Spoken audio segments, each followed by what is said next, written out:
everybody. So, welcome back.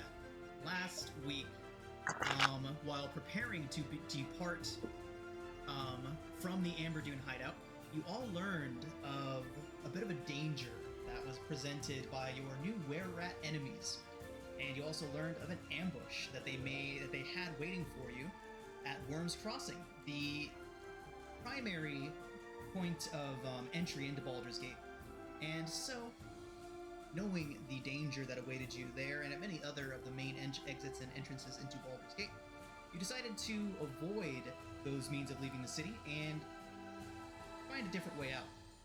This decision led you all to the docks of Baldur's Gate and to the Low Lantern, a pirate ship that had been turned into a tavern. The Low Lantern was a popular hangout for various seafaring types.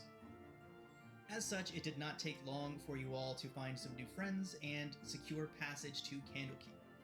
While on your way to the ship, however, you were attacked by a group of ruffians who were offered a dark promise by the were-rats in exchange for your lives or capture. You were able to defeat or rout these thugs, as it were, and after doing so, set sail with your new friend, Jar of Pickles, or affectionately known to all of you as Pickles.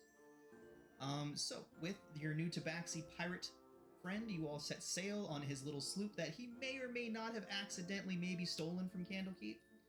And, yeah, all of you set out to sea. It was a few calm days at first. Just hanging out on the boat, learning from one another, spending your time however you saw fit, until after a few days, when you were getting close to your destination, about a day and a half, 2 days out, a dark storm loomed ahead of you all, and instead of adding several days to your journey, you all decided to just barrel on into that storm, Jar of Pickles assuring you that he had seen far worse. That is where we're going to go ahead and pick up today. Did anyone roll insight on him saying that he had seen worse? Oh, well, I think he sincerely believes anything he says. Yep. Okay. So, Storm, look bad? Well, sounds good. What time of day? What time of day is it right now? it is approaching evening at the moment, so probably about 4 o'clock in the afternoon, 4 or 5. Hey, Jar, have you steered the ship through a storm before? Says, yeah, absolutely, absolutely. Okay. 100% confidence in you, buddy. Absolutely. Guys. I also have 100% confidence in myself, and Candlekeep is... He looks up around to the sky. That way. Points south. Ooh. If Releve were to look out at the storm, is there anything specific about it, or is it just like a thunderstorm? Go ahead and make a nature check.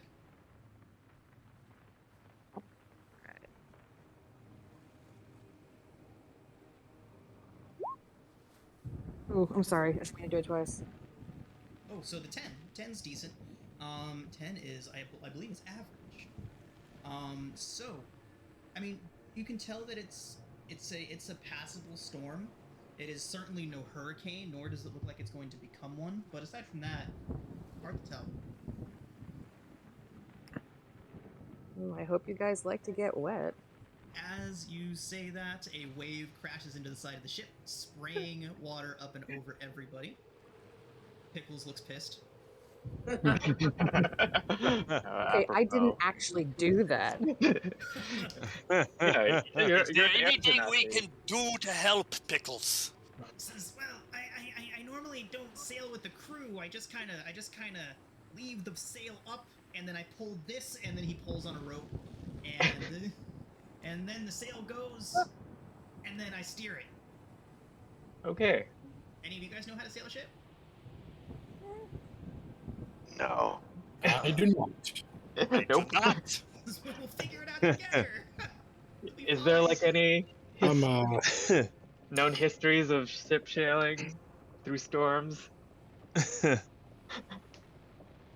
anybody have proficiency in water vehicles? I think I asked this Nope. last time. I got a negative. I do not. Okay. No, No. Uskar's Rigel- working on that. Rigel's However, read like Nathaniel every is going book about to it. walk up this. What's Nathaniel doing? Nathaniel is going to walk up beside Pickles, put a hand on his shoulder, and just keep throwing the guidance cantrip on him. Nice. For those of you who die, I'll remember you fondly. Uskar's gonna like tether himself to the mast. Okay. I don't understand this ritual, but okay. Another Yeah, wave He's a- crashes up and just soaks Uskar. He's just short. He's worried he's gonna fall off, so he's gonna like have a tether to the mast so he can't go overboard. Yeah, it would He'll- be nice if we were all You tethered should to just something. you should just strapped yourself to the Dragonborn. He's pretty big. Yeah, but Yeah, what- the heavy armor would sink real easily. Yeah, the fragile sinks, then we all sink if we're all tethered to him. Yeah, I'm not Yeah, talking to don't. anybody or anything. No one's tying anything to me, please.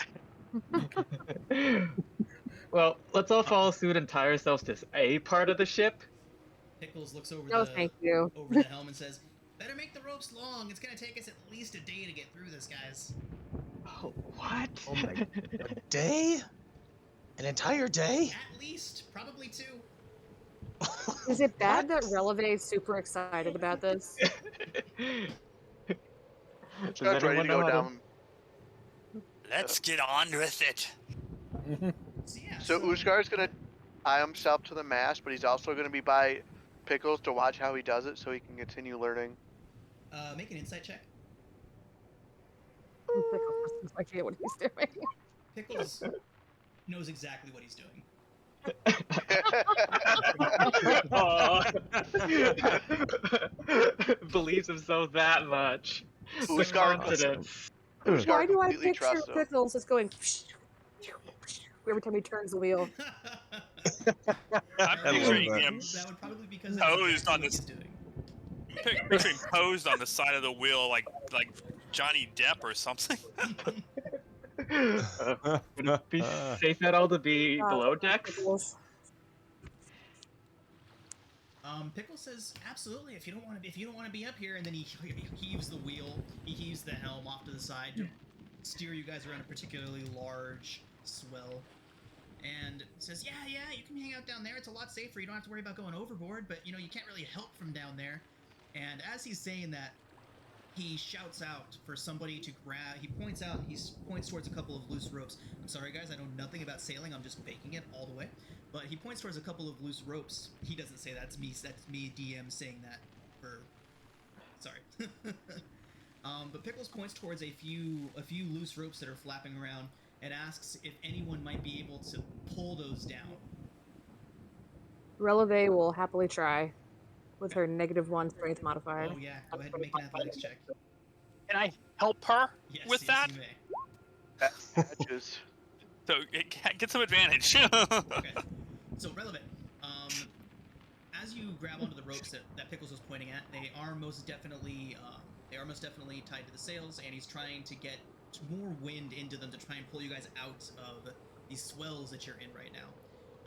With a 10, though, he kind of says, "Thanks for trying." You're welcome.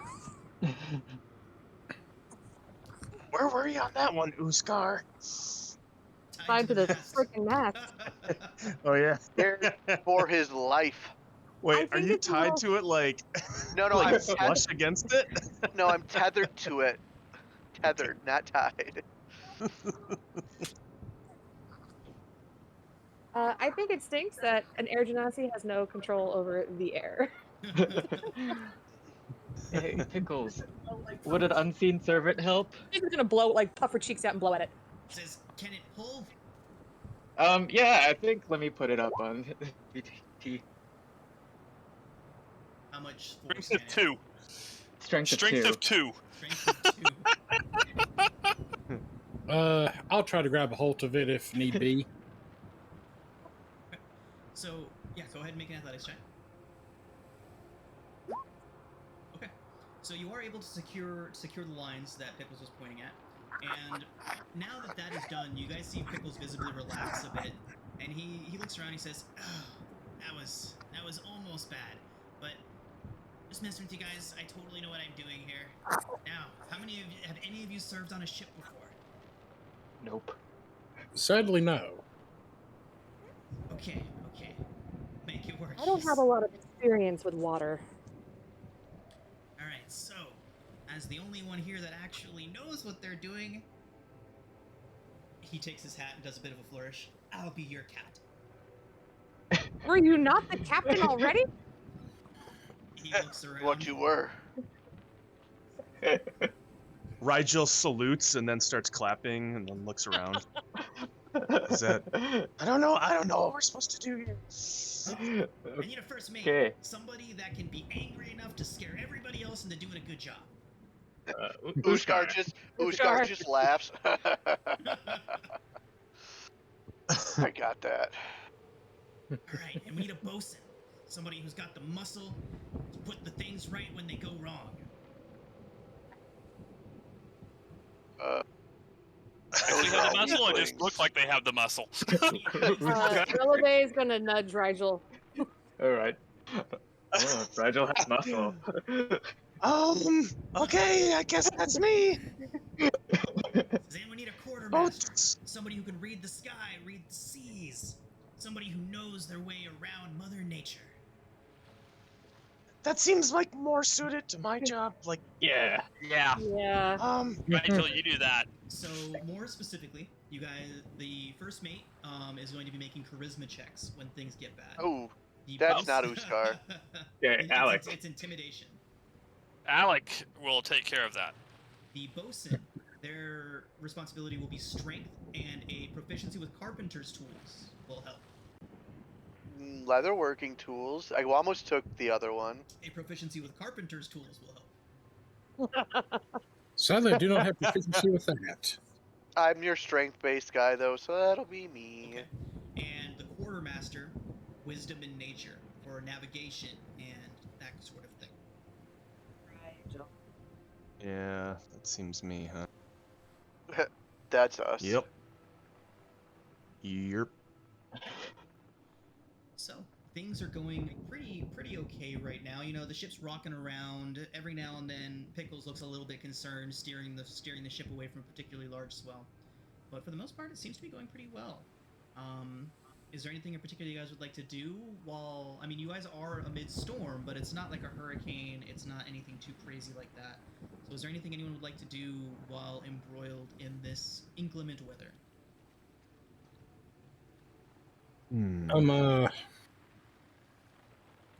I do think I'm going to use the artificer magical tinkering thing on some of my clothing to just make it shed some light just in case I do get knocked overboard. Okay. Make it easier to see me. Certainly not a bad idea. How much light do you shed? With the magical tinkering thing, just a 5-foot radius, bright light and dim light for an additional 5. I will cast Unseen Servant just if we need another hand. Nathaniel, it doesn't look like I had your token set up properly. Do you have night vision? Do you have dark vision? No, I don't. I'm a human. Got it. So there is enough light for you to see right now, just dimly. But how much? And now, let me go ahead and save that as your token reset real quick. He's a human. Oh, Though, if I need to, I also do have the light cantrip I can just use on myself. Okay. How much Rigel- light did you put onto your clothing? 5-foot bright light, 5-foot dim light. Rigel, how long does your night vision last? Hour. For an hour? Yeah, so I'm kind of holding off on that. Okay, so I am also going to cast Find Familiar and share my senses with mine for dark vision. Okay, sorry, Nathaniel. One more time. How much light are you shedding?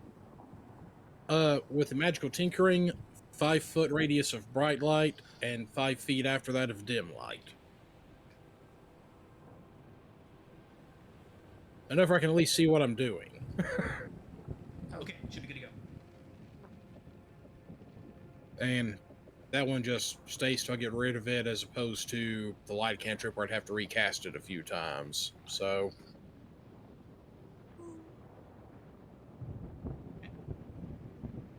All right. And Adzo, I believe I gave you advantage on your next initiative rolls Oh, cool. last game, Yes. if I remember correctly. Okay. Okay, so you still got that. How long does that So- last? Basically till I wake up from a long rest.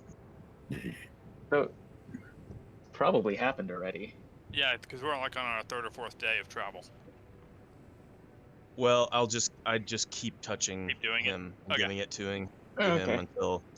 Yeah, just consider that I will keep doing that to you until I tell you different.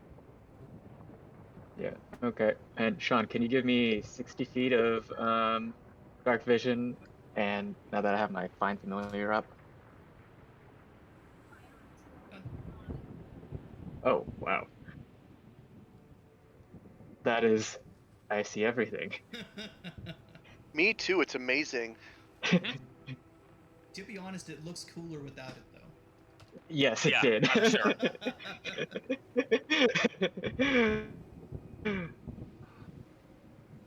Okay.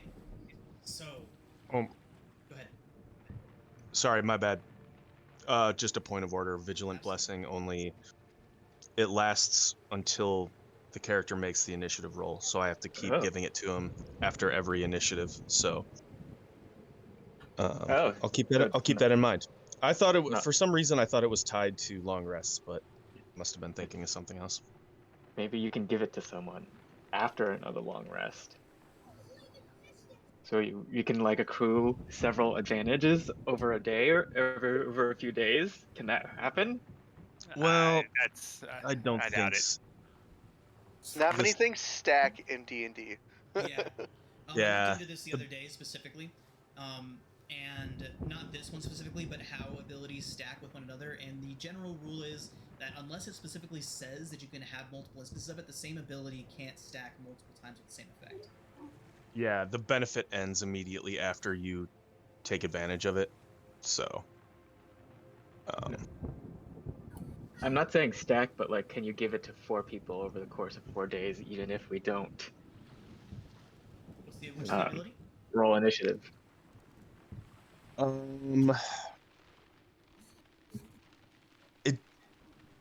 Let's check out the wording. This benefit ends immediately after the roll, or if you use this feature again. So no. Ah, there we go. There it is. That's the There it wording. is. There's There's the the or. specific wording preventing cheating. I don't know. The Twilight Cleric is The Twilight Cleric is plenty broken without us breaking it anymore. By the way, speaking of, I am totally okay with a house rule nerfing the 300 feet, because I also think that it's just unwieldy and ridiculous. I mean, it's So- fine if you want to keep it. You can keep it. It's not like this is like Rime of the Frost Maiden, where darkness is a major aspect of the world. So I don't really. It doesn't bother me. Okay. Just wanted you to know, like, Yeah, I mean, honestly, anytime where there's like true darkness, like in caves and things like that, there's no 300-foot sightline anywhere, anyways. Mhm. right. So yeah, it's fine. Cool. Okay, onwards. Onwards. So yeah, Pickles actually knows what he's doing. He really does. He is doing an expert job of sailing through here. Nathaniel, you remember he actually sailed this ship here himself. He sailed the ship to Baldur's Gate himself from Candlekeep, so he's relatively proficient. He's doing his best to make sure that you guys get through this safely. And that being said, he's kind of looking around, and you can see him looking up and looking to the south. Looks around to whoever's closest to him. He's like, "I think this is about to get a little bit bad, everybody." What do you need done? That's all right.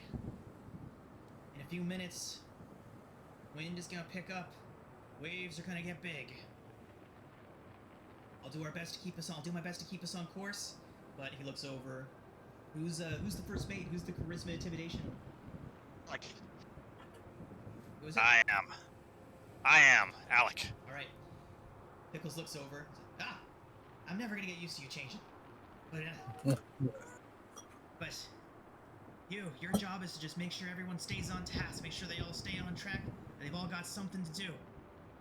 You do that! You do that! Go ahead and make a charisma intimidation check. Releve is totally on the prowl being a woo girl. Woo! Okay. And then he looks over towards Uskar. He's like, "Hey, look right over there!" And he's pointing out, and one of the tie downs is beginning to break loose. He shouts over, and Uskar, if you could make a strength check, you can use athletics if you prefer. Nice. Fantastic. And then finally, Rigel. Pickles is squinting at the space ahead of him. He's like, I can't tell where we are. You, Sparkle Dragon, where are we? Nature check, please. A nature check. Nature Okay. check or survival would also be appropriate. A little bit better at survival. Nice. Nailed it. And now we have Pickles, who gets to make his intelligence with proficiency.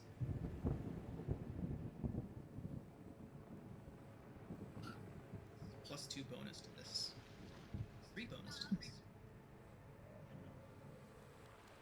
Alright. So, Pickles is able to you guys are all able to keep the boat on a solid course towards Candlekeep. Everything is going just fine. And after not long, Pickles begins to relax and says, "Oh, just about through the worst of it, everybody. Another few hours and things should start calming down enough for us to be able to relax a bit, but keep on your guard. There's some things out there that like to take advantage of storms like this." He looks over the side of the ship, skeptically. What kind of things? Things with teeth. We have teeth. I've got teeth. They And have bigger tentacles. teeth. And tentacles. Oh. Indeed. And tentacles. Scales? Do they have scales? Some of them have scales. Awesome. So does Rigel. Bigger scales. Shiny scales. Bigger? Oh man. So jealous. I don't know. Shiny scales I would be jealous of that. They're jealous of you, Rigel. Oh man. I thank you for saying that. I'm pretty.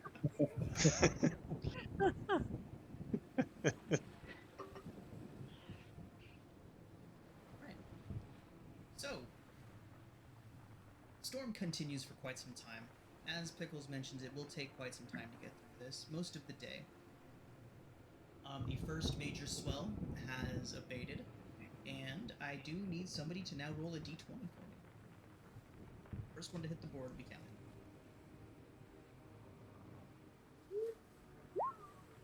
Oh, nice.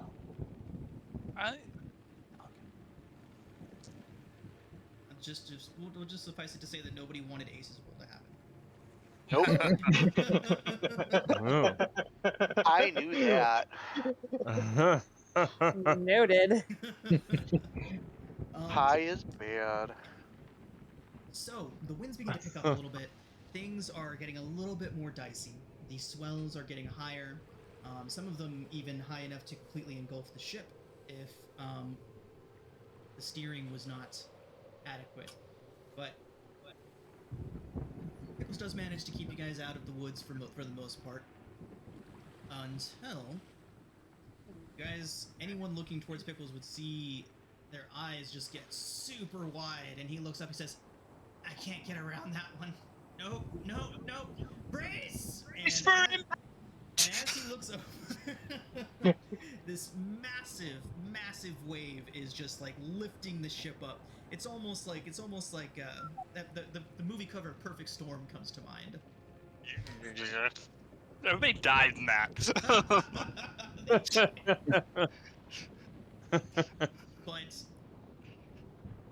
Pickles, with his expertise, is able to keep it almost like a surfer riding down it, but he cannot keep away from the massive surge that follows. And the deck is absolutely just smashed by this huge wave. I need everybody to please make dexterity saving throws. Oh, yay. That's Never okay. change. Uh-oh. Oh, that's not right. That's the wrong one. I was about to say, you saw initiative? Fight the wave. Oh, sheeza. 14, not the best, but not the worst. I'll take that 19. Nat Okay. 19. Fantastic. Okay, so Rigel, you are knocked flat by this. Sent sprawling, but you are able to catch yourself on the railing before anything too bad happens. But as the wave clears and the water begins to slide off the sides of the deck, you're noticing some strange sounds, and a couple of friends have decided to join you on the ship today. Left behind by the wave in great, slimy, squirming masses of limbs and teeth. Yay! Oh, And we are fun. going to roll initiative.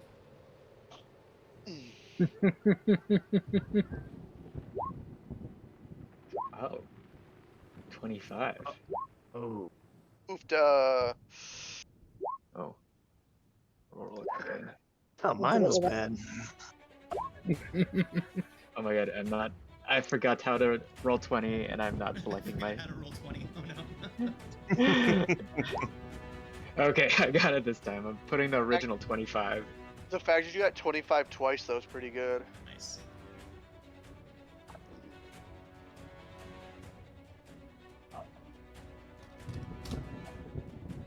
Got a 1.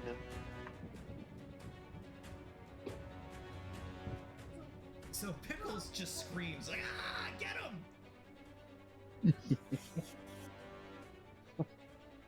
Oh, nice.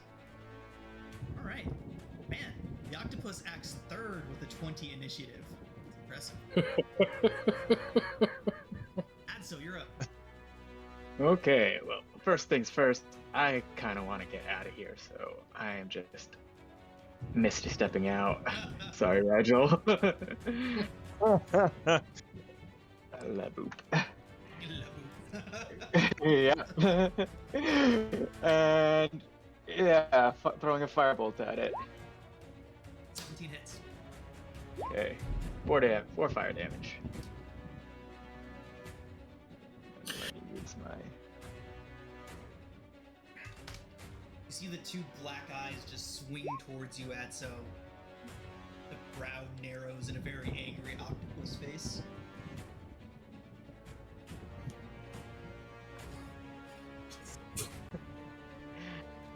Anything else? No, that's... I can't move further away. Releve, you're up. Hold on just 1 second.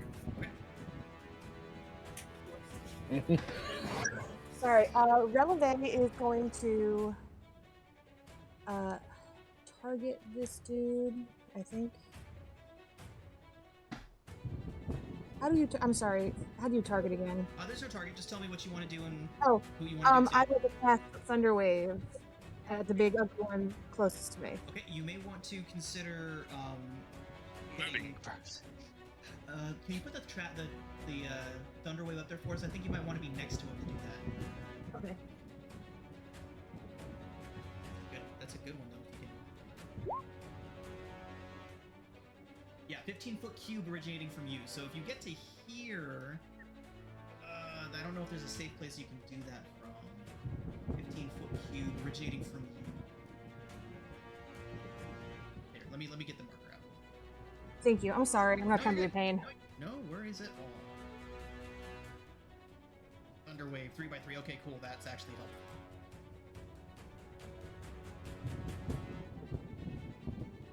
you, so bam. Okay, cool. Okay. Wants to make a Constitution saving throw. On a failed save, it takes 2d8 thunder and is pushed 10 feet. Okay. On save from the Octopod. Is it 12?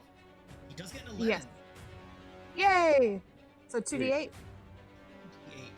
12 thunder. And it goes flying.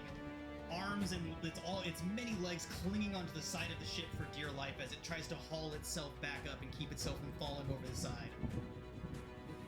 She's just sort of like yelling nonsense at it, like it's a bad, like no, bad, ugly fucker.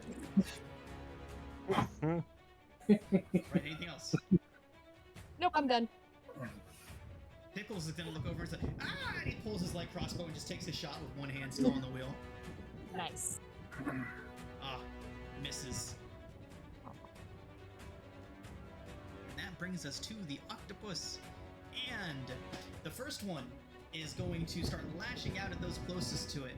And it sends 2 of its tentacles towards Pickles. Ooh. It is a 19 and a 22 to hit Pickles, both of which hit. Oh no. Oh no. So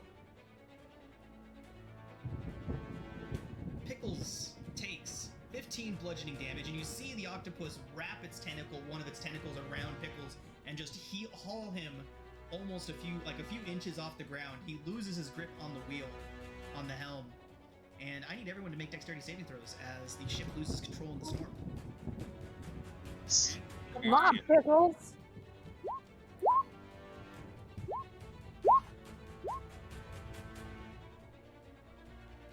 Atso and Alistair, you are knocked prone.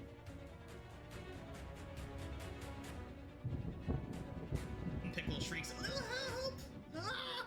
And the third tentacle goes for Alec. Alec, it is a 13 to hit. Miss. Alright.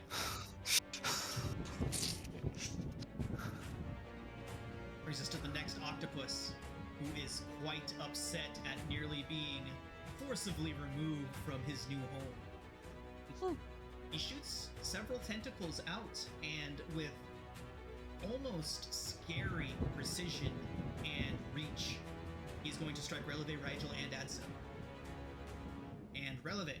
Oh, he crits you, Releve. Rigel, it is only an 8.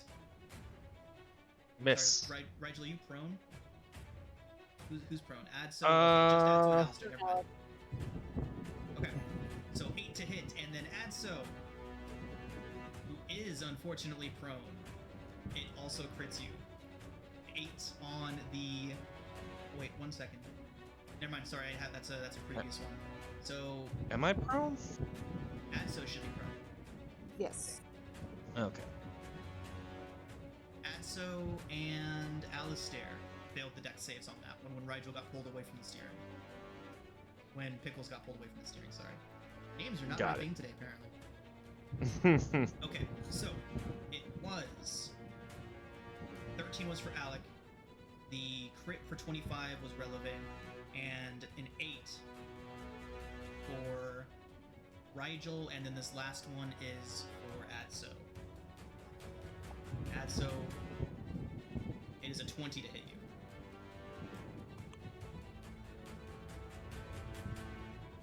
Alright, Releve. It is going to be 13 bludgeoning, and you are grappled. Okay. As the octopus's tentacle wraps itself around you, or under the grappled condition. Adso, it is 10 bludgeoning, and you are also grappled.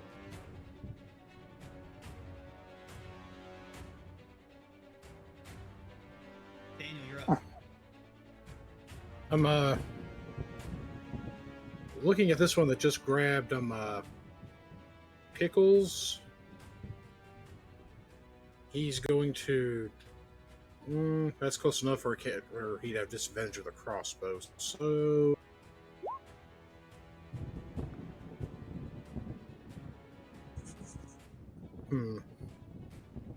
He's going to make. He's going to grab that little. He's going to kind of crush that little glass vial thing that he's done before on the docks. Aim it in an arch kind of a little bit over the octopus will land in its area, but where the octopus will take the brunt of the impact, Okay. and throw a nice knife at it. Okay. 15 hits. Okay, so it'll take the 9 damage from the initial hit. Then it has to make a DC 13 saving throw. Isn't that also all creatures within 5 feet of it for Ice Knife? Yes, that's why he threw it kind of towards the back side of it. Okay. Why he did it like towards the back part of it, so it just hit it, then the octopus would take the brunt of the shrapnel. Yep. It looked big enough where he figured he could do this. Okay, yeah, that tracks. And 2d6, he takes half if he makes the saving throw. He does not. So he takes the full damage, so 1 plus 5. I think that's all I can do at the moment. Right. It lets loose this strange shrieking sound as it lifts Pickles up into the air. Alec, you're up. Bonus action Hex on the octopus that's holding Pickles. Okay. Can I squeeze past to here? Yes, you can. Okay. And fire off an Eldritch Blast at it. Okay. 13. I'm sorry, 12. 12. Damage. 12 still hits. Okay, so 13 13 plus. So 13 plus 2 for 2 bludgeoning also, so 15 total damage. Okay. Plus the Hex, which I forgot to actually press the cast on. 2 points of necrotic. Right. And strength for what it gets its Got it. disadvantage on. Okay. Next. Rigel.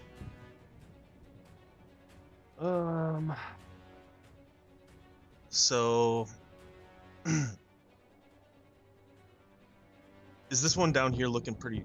You said the one up top's looking rough, or this one down here's looking? One up top. Okay. All right. I am going to use Starry Form to take the Chalice Okay. form. And so that is my bonus action, and afterwards I will cast Healing Word on Releve. Do-do. Excellent. And now I can use my Chalice form, which is nifty, to give hit points to Adso 1d8 plus 3.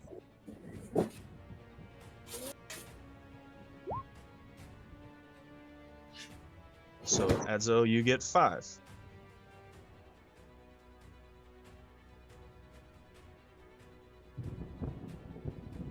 And that'll be my turn. Uskar.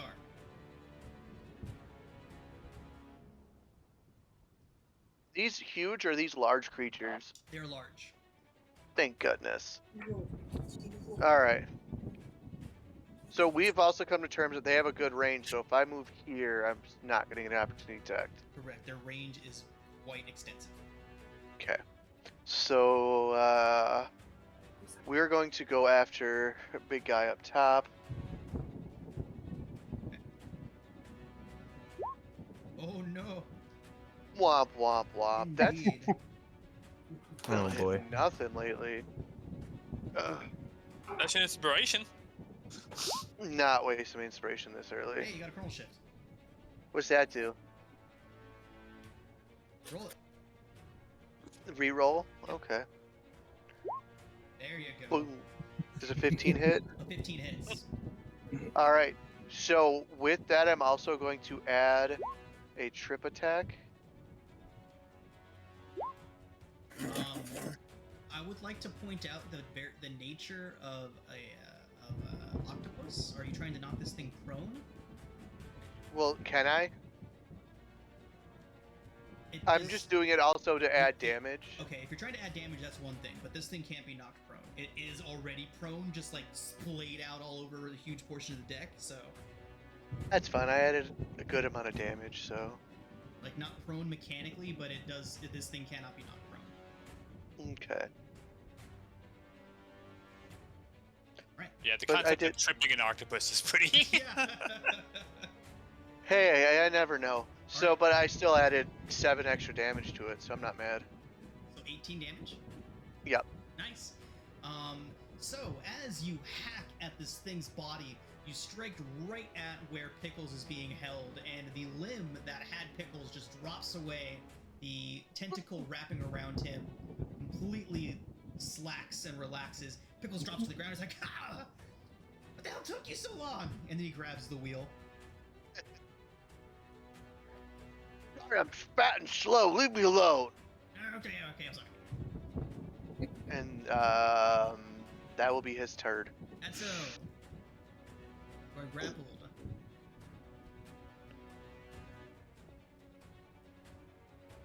No, he's not prone. I thought. He is both prone and grappled technically, because he was Oh, prone and then he Jesus. got hit with the tentacle, so he was also grappled. And he's muted, so if he's talking, He does- Oh, does sorry. a lot. I was talking about how everything is happening to me, and I'm looking through my spell list right now to see what I can Everything is cast. happening to me. What can I cast? Verbal somatic. Verbal. You know what is only requires verbal?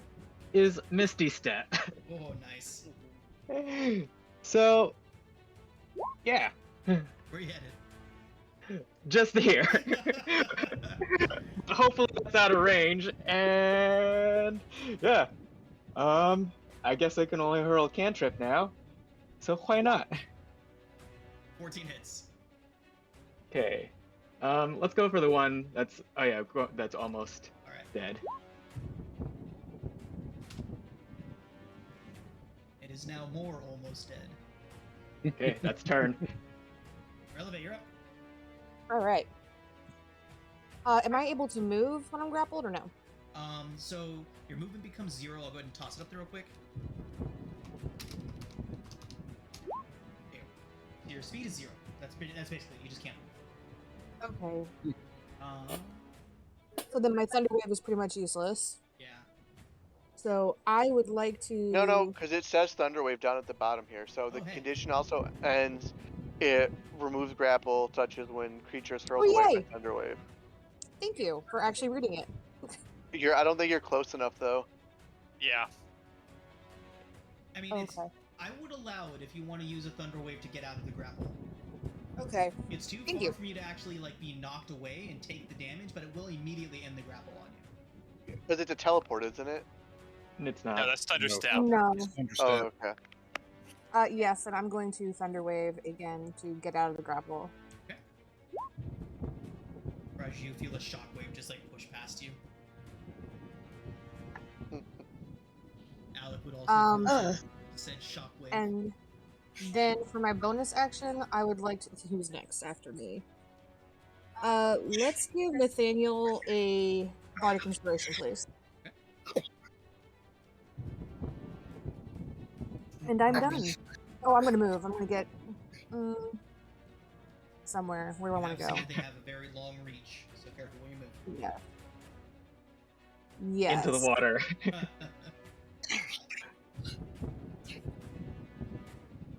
I'm gonna get behind Rigel and let him be a meat shield. Alright. I feel like they could just reach over, Rigel. Pickles Don't- is going to draw his rapier and stab a few times. Alright, yeah. So you see Pickles turn around and he's like, "Get off my boat!" and just stab right at this thing.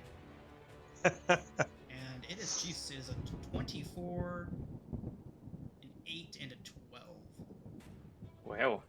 He gets 3 attacks. Awesome. Right? So you guys see Pickles just turn around and just almost like as an afterthought, just like 3 very quick jabs at the squid with his rapier before he turns back to the helm. And does 7 piercing and also another 7 on top of that, so he does 14 piercing to it.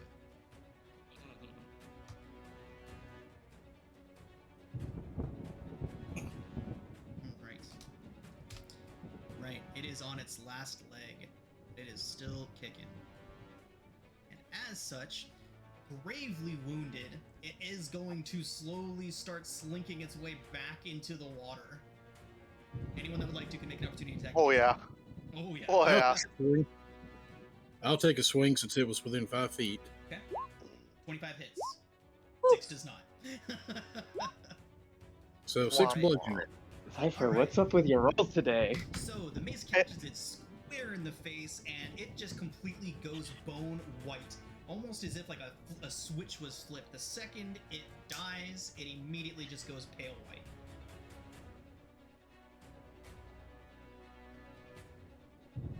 The second octopus is not in so much of a retreating mood, though, and it still has all of its attacking tentacles. So it is going to send one tentacle towards Uskar.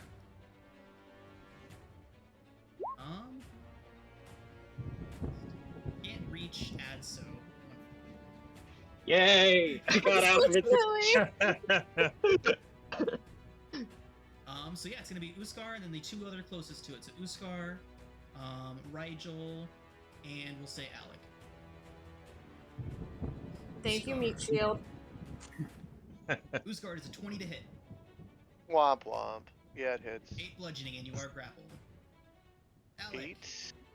it is only a 9 to hit you, Alec. Miss. And then Rigel. Rigel, it is a 16 to hit. That'll do it. 7 bludgeoning, and you are grappled. Oh, Nathaniel, you're up. Let me see if I can. Oh, dang it. I keep trying to move it and it keeps throwing me off. I want to get in that square just where I'm within 5 feet of this thing. There we go. And, Nathaniel is just going to take a swing at this thing with his mace. Does a 13 hit? 13 hits. Okay, I'll save that inspiration in case I need it then. 7 bludgeoning. 7 bludgeoning.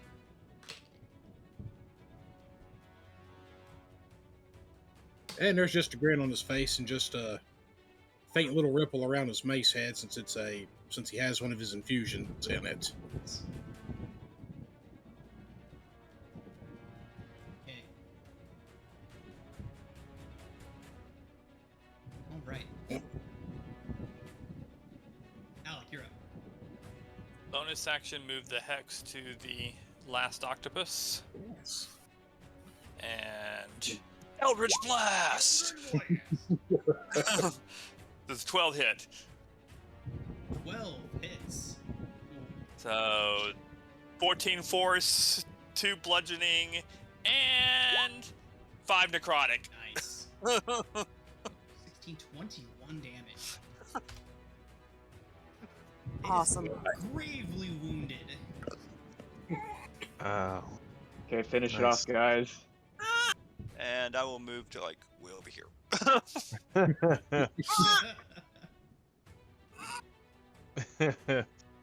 Here's It's a good okay, example. baby.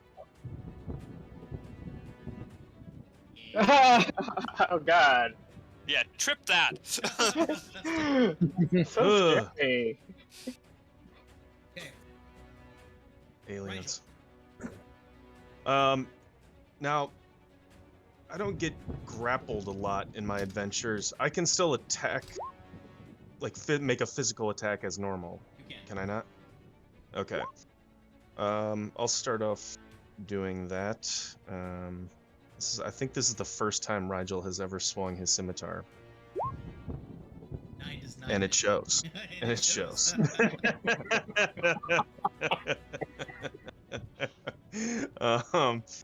Okay.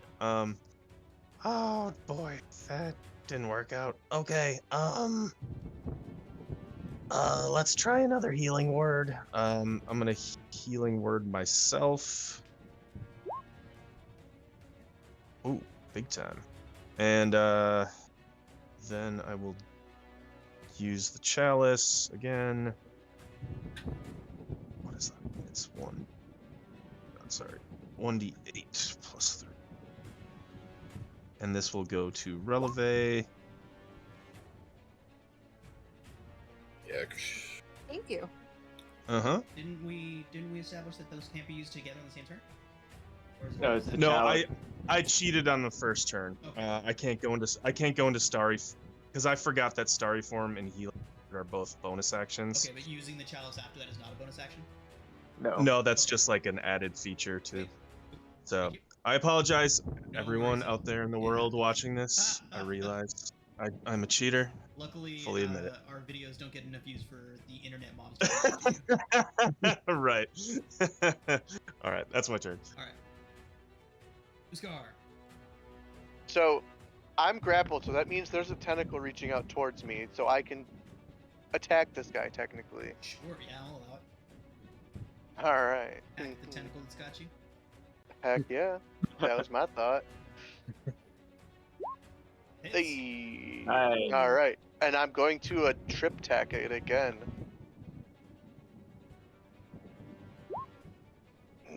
Uskar. How does it die? I cut off its whatchamacallit, its tentacle, and it Leg. just like its leg, its tentacle, its body part, and it just like spurts blood on everybody as it just passes out and falls into the water. Yum. Ink goes spraying everywhere as it tips over and falls back into the water. Exactly. Again, thank you, Meat Shield. Calamari. Of course. And so I hemmed and hawed when I was creating my character if I should be a great old one or genie patron. This would have been really fun if I didn't count if I'd been great old one. Master! No, Fathomless Warlock. The one with who does all the tentacle summoning in the sea. Mm-hmm. Yeah. Yeah. I can't attack them. They're the grandchildren of my master. Yikes. They only want to embrace you and share his love.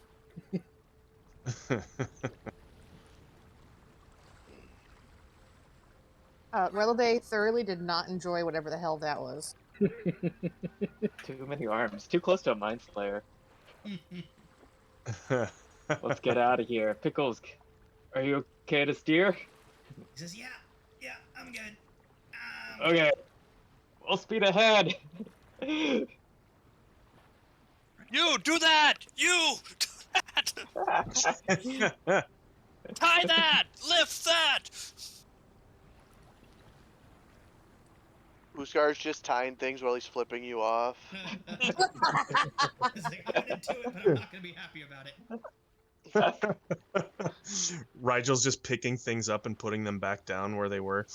I Aw. don't know what I'm supposed to do. All scared and timid. Clean that! Yeah. You've got time to lean, you've got time to clean! Did you say drop the anchor? Pickles just shouts, no! Releve is supervising.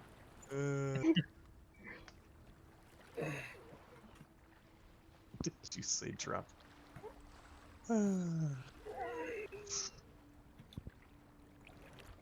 So, night has fully fallen, and as it does so, you're starting to notice stars overhead as the clouds begin to clear. Maybe about an hour and a half after your encounter with the calamari. Yes, this is my favorite part of the night, or day, or whatever. You get what I mean. But yeah, and maybe about 20-30 minutes after that, the sky is completely, perfectly clear. You can see back behind you the darkness that is the storm, but you are out the other end of it successfully. And as you guys leave out through there, Pickles informs you all that you guys should be back at Candlekeep by the morning. Do we want to see if Candlekeep wants the dead giant octopus too? Oh, they're in the sea. Yeah. Oh, I thought one stayed on. Oh, I mean, we returned the. one of them. You guys can totally have recovered one of them if you'd like to. Releve is just gonna get up in the rigging. It's giant squid ink that gets used for spell books, right?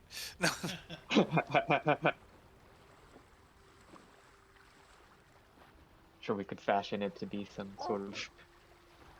Alex says, Die of "I'll see you sorts. in a few hours," and disappears into his bottle. Okay.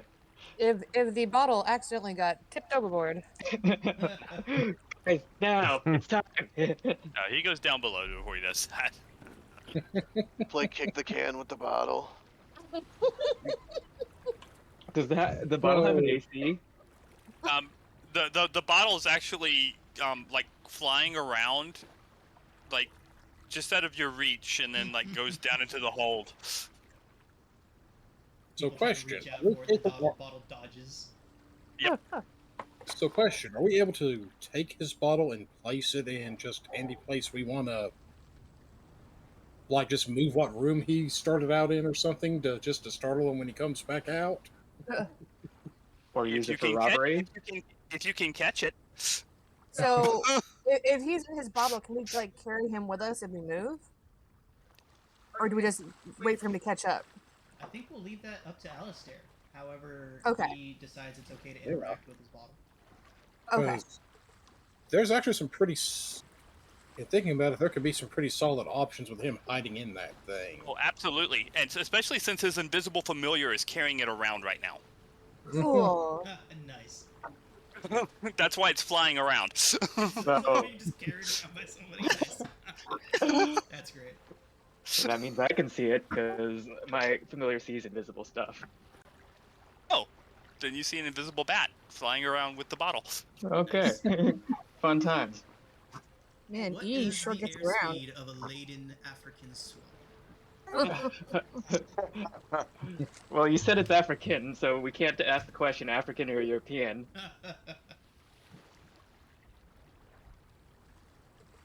All right. So, Adventure. you guys have a few hours until you guys have basically the evening to yourselves now. The sea is calm, and what would you all like to do? Long rest. Yes. I assume In long shift? rest. You guys are more than Just in welcome to. case. Muscar's just gonna lean up against the mast and just pass out.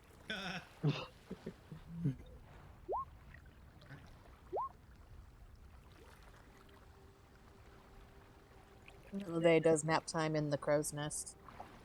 So I'm gonna put you guys on a new map now, Woohoo. Ooh. and you can speculate all you want as to why this map is necessary now, but let's just say that it is. Oh.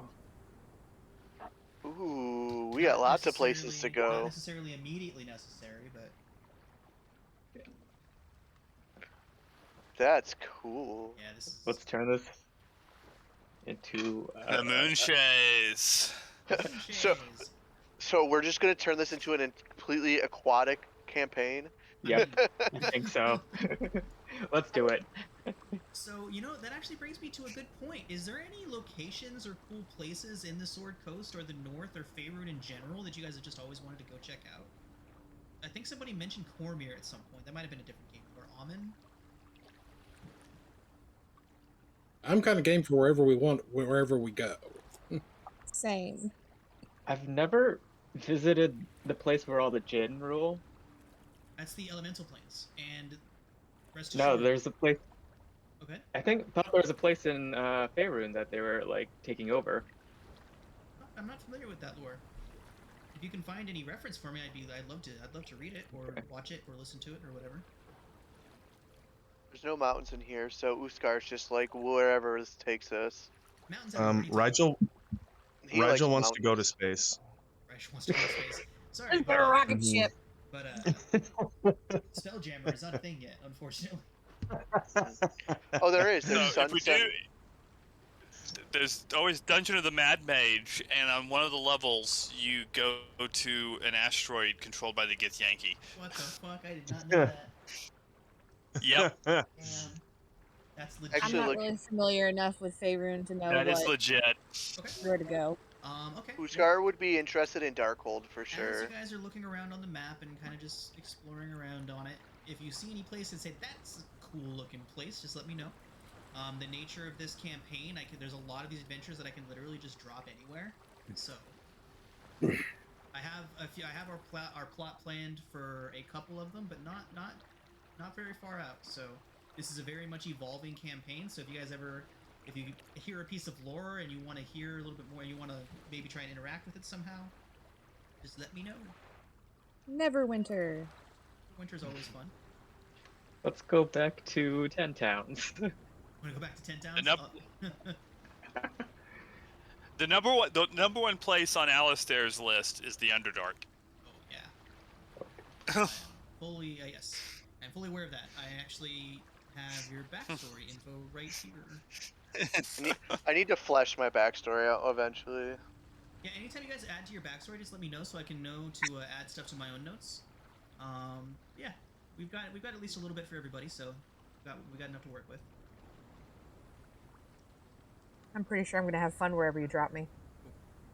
Yep, so far Put a bullseye for where Uskar wants to go. all I've got is that you are seeking anything related to the genie, to the djinn. Mm. It is the djinn specifically, right? Yes. Oh, And okay. you want So to check out the elemental plane of air. Well, see, I'm gonna write something down so you can tell me if it's okay. I watched the video you sent me, and there was a lot of cool stuff. Yeah, yeah. Mr. Rex is just a great lore person, Lore Keeper? lorekeeper. Yeah, whatever. Mage. I want to do that, and that, and that. Mr. Rex, AJ Pickett, and Jordan, but the PH is silent, are my three favorite lore guys on YouTube. Is it El Terrell that's the place that has its own like artificial sun where it's like always daylight? Yeah, it is. Is indeed. Screw them vampires. Right? Rigel hates that place. Rigel hates El Terrell? Well, he just doesn't, he's like kind of a night boy.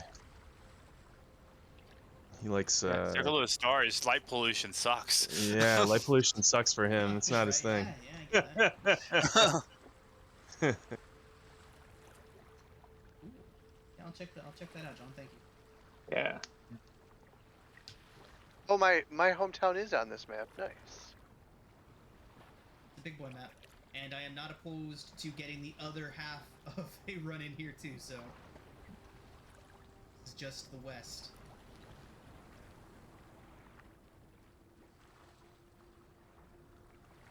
I mean, Alistair's always game to go back to Waterdeep. Ugh. And Waterdeep is also one that we can definitely check out. Like, one of the things that got me is I never realized just how far south Baldur's Gate is until I really started looking at these maps. Yeah. It's like almost 550 miles between Waterdeep and Baldur's Gate. And Well- Waterdeep isn't like the far north. Nope. I mean, like Candlekeep is like San Diego, and Yeah. Waterdeep is like San Francisco, and then somewhere north of there is Seattle, and Right? You got the What? Pacific Northwest up there. Gauntlgrim, where Uskar's from, is Seattle.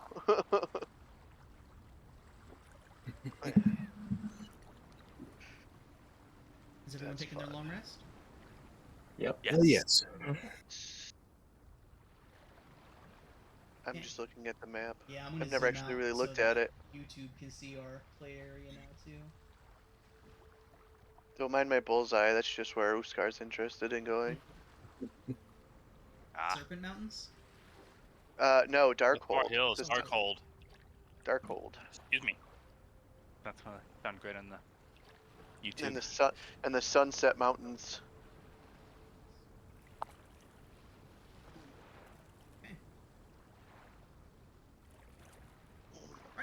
And yeah, again, as you all add stuff to your backstories, just let me know whenever you add anything to it or have any ideas about it, and that way I can get it added to my notes. So that way, when I'm session planning, I can plan around what you guys want to do. At least I'm not forcing you to give me a magic weapon again. Bold of you to assume I would have, even if you asked for one. Yeah, not after last time. Right. Okay. So, morning dawns over the sea, and you all can see Candlekeep off in the distance to the south of where you are. Pickles is steering your ship in between those small islands just northeast of Candlekeep. And you will all be arriving at the docks just below the fortress citadel within the hour. Okay. Put you guys back here for now. So should we make sure they don't see Pickles before we talk to them? Hide him, and then put Alec or Al in front to do some sweet talking. Absolutely.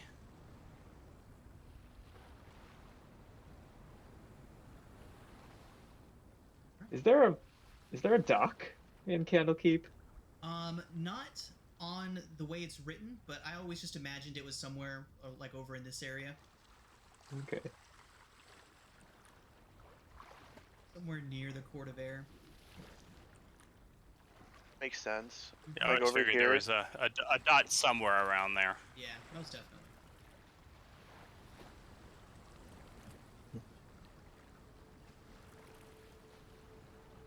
So, as you all pull into those docks, and Pickles gives you all directions on how to properly tie off and make ready for disembarkment from the ship. Pickles would come up to you all and be like, "So, guys are here. How are we gonna make sure that they don't, like, arrest me as soon as I step foot inside?" We'll just do some, sweet talking. Al here is very, very persuasive when they want to be. Great, wonderful. Yeah. So you just hang out here, maybe behind, like in the hold. You want me to stay? You want me to stay on the ship? But if they see the Yeah. ship, they'll come down here. In fact, he looks up towards the citadel and says, chances are they probably already spotted the ship. Yeah. Okay. Well, just For starters, we're going to want to want to make sure that they know that it was your decision to bring the ship back. Exactly. Totally accidental theft. Did not mean to. Let's leave that word. Let's leave that word out of it. accidental borrowing. No. No. Commandeering No. is the nautical term. Yeah, don't even use that. That's the water word. You accidentally borrowed it.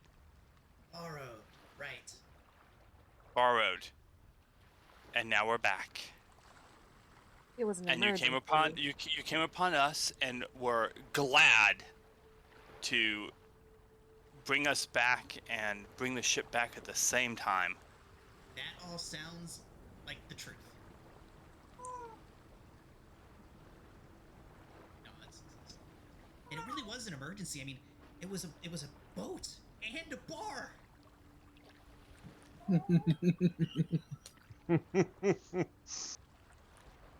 don't know if this got over, but the entire reason he stole the boat was that he could go and see the little lantern. Okay. Yeah, we know. We know. Yeah. It's totally silly, but hey, it fits his character. Right. So let's sail on over there and just be like, hello. We did the thing. So, as you guys disembark from the aptly renamed Yarn Ball, you guys might have. I don't think I mentioned this before, but there was a name scrawled across the side of the boat that said "The Seeker." It was very crudely scratched off, and carved underneath it was the Yarn Ball. You probably shouldn't have done that, but It was also an accident. It's a much Yeah. better name. That can be fixed. We got an Clearly, artificer. the octopuses did that. Right. That's it. Yep. Okay. The octopuses were awakened octopuses. Awakened octopus. They were very rude. Very rude. Said some mean Rude they were. Mean things about my mother. has anybody come out to meet us yet? Spicy. No, not yet. Okay, that's us.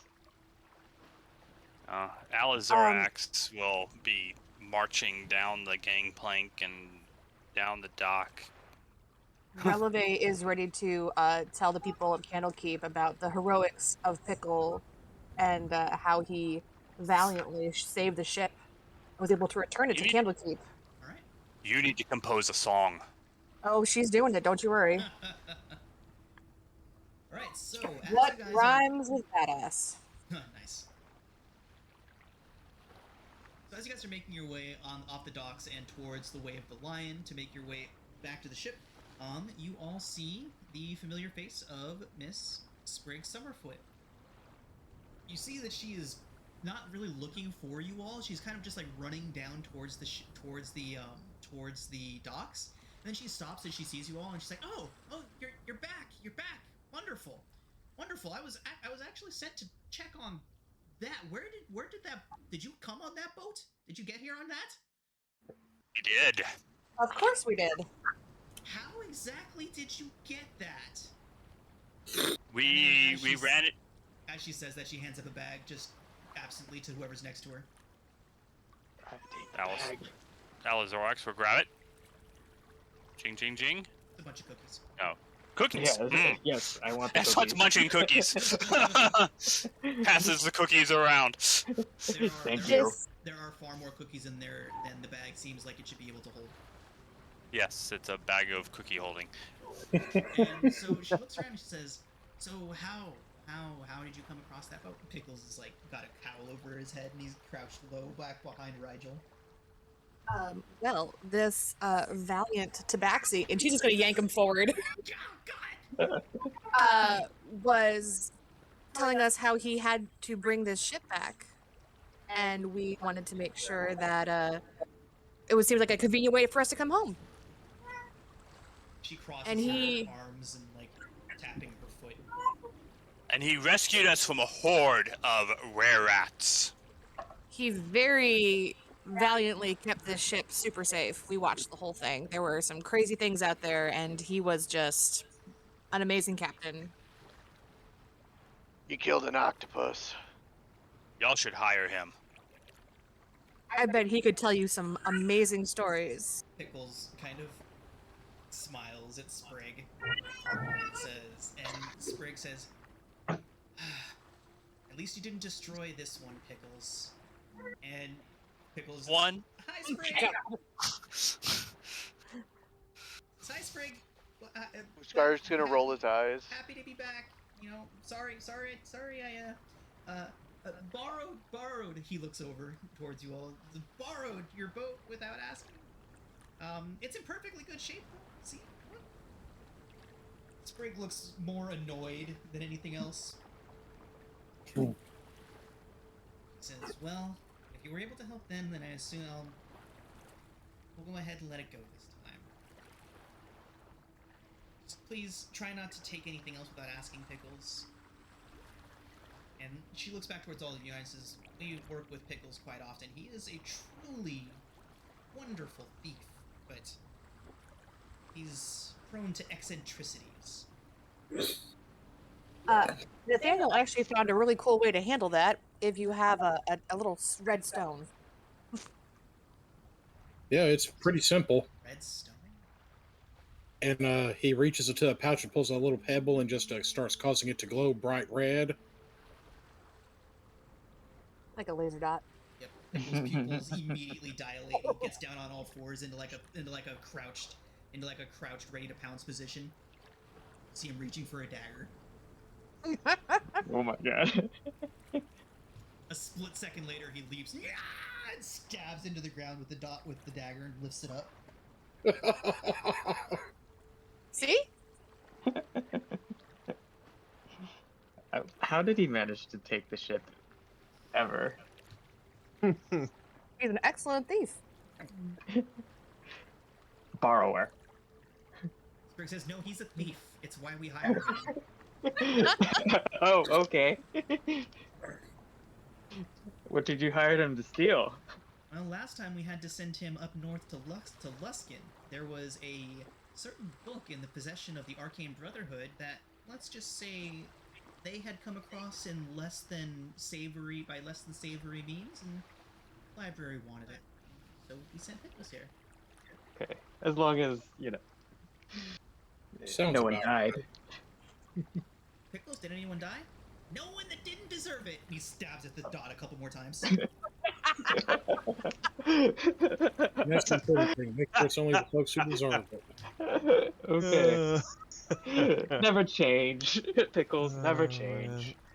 So we have a story to tell and some books to provide to the library. Absolutely. Tell me all about it. Let's head on in.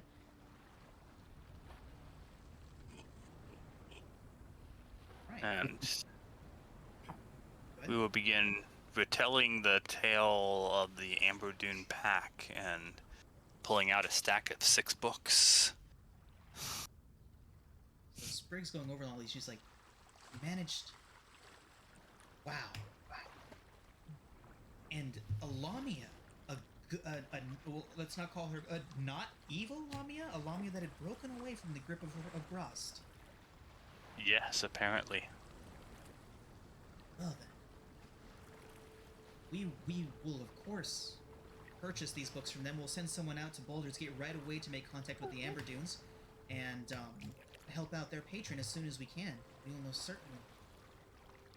Wow, we sent you to figure out what happened, then you came back with the books that we sent you for, more books, and the gratitude of Lamia and her pack of jackal bears.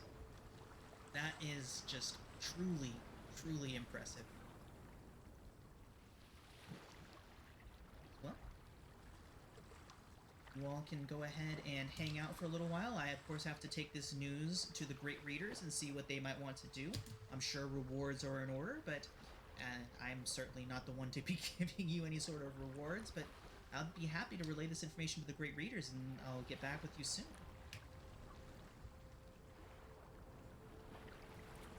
He looks over towards Pickles. Yay. And Pickles, hang out for a while. We may need you again soon. Pickles just gives a big toothy smile. Nathaniel nudges him and says, "See, Pickles, it all worked out. You even Yeah. have a Pickles. possibility of future employment here." Can I buy you a wine at the hearth? Absolutely.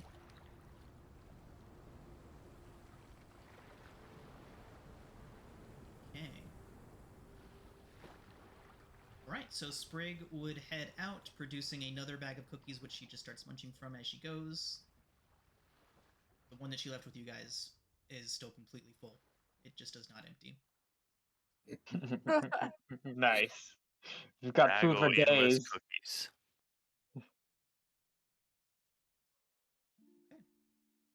Alright, everybody. So, while Sprig goes and lets the great readers know what happened here, and you all head to the hearth, or wherever it is you may be headed in the Court of Air area, we'll go ahead and take our break, and when we come back, we will see what you guys got out of this. The Court of Air. And seeing that Pickles is certainly no stranger to this place, he's waving at people as he passes. Half the people give him glares, half the people smile when they see him. But yeah, I wave along with him. I feel like Raju would be too. It's like, hello, my people. We have returned, the heroes. Valiant.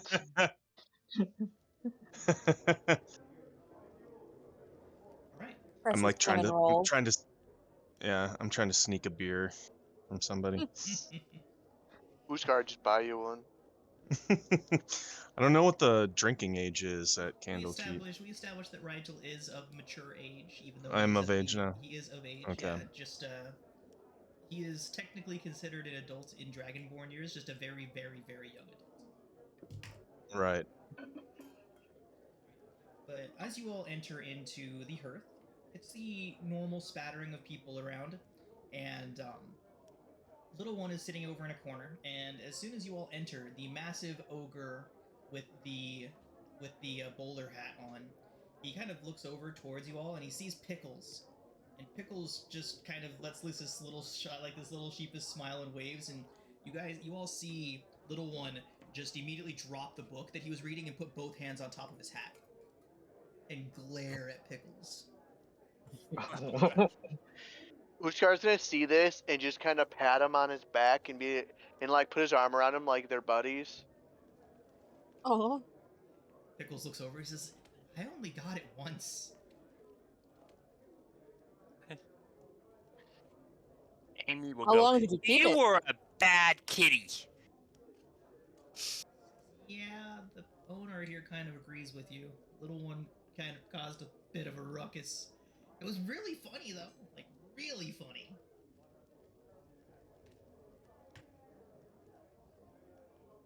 Releve is tempted to see if he can get it again, just to see how funny. Oh God, no! Like, how much of a ruckus did little one cause? You see that wall over there? Oh, okay. Yeah, that's new. Maybe let's not. I just look at Jar Pickles and tell him we'll talk later. Oh gosh. That was money well earned that day. Good pet. What are you reading today, little one? He looks. Says, hello again. He kind of gives Pickles the side eye. Says, it's a fairy tale. Fairy tale written by the Vistani. Do you know of them? I do not. What is a Vistani? They're interplanar travelers. Cool. Some would Ooh, consider wow. them evil. Servant of Strahd. Servants of Strahd, indeed. They are the only ones allowed to leave his domain and come back freely. Is that a bad place? What's a Strahd? Rovia. Strahd is a narcissistic. Well, I prefer to not use the foul language, especially in the presence of children. What are you doing in here, by the way? This is a bar. It's also an inn, or connected to an inn. You know who I am, little one. Yeah, she's with us. She's not gonna drink anything. Kinda. Oh. As this I would form. actually find it incredibly entertaining if she did drink.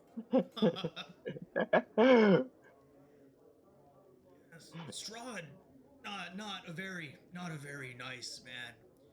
Yeah, but little one, have you heard the rumors? No, The Vistani? rumors. That Strahd has been replaced by a vampiress. Oh, one Irina Kolyana. Bitch. I have heard stories of this woman, the one he chases for hundreds of years. Yes. Seems fitting that she might take over the plane. Are all of you familiar with Ravenloft? The domains of dread? Oh, no. Not me. Uskar would be. I have no clue if mine would be or not. Absolutely not. You guys can make history checks if you'd like to know a little more. Of course, I think Little One's about to give you guys a little history lesson. How? So, Having been there. right? Oh, looks like I probably do. So, Wow. Ravenloft is made Let's up go. of many different domains of dread. Barovia is just one of countless different domains of dread in this place. And yeah, so each one is basically controlled by a Dark Lord selected by these dark powers. Dark powers essentially control everything about Ravenloft and the domains of Dread, and they get to pick and choose who comes to power, who falls, and who gets to rule over these domains. They're fickle, obviously, as beings like that usually are. And yeah, so Domains is of like- Dread kind of exist at the border of the Shadowfell, correct? Exactly. They exist Okay. as technically part of the Shadowfell, but not directly. It's an interesting relationship that they have. Like, the border of the Shadowfell is actually a great way to put that. But yeah, so Little One will be going on and on about that for quite some time. I'm telling you all how the Vistani are the only ones like that can freely travel between the domains. Them and the Witchlight Carnival as well is known to travel into and out of the various domains, and sometimes into the material plane.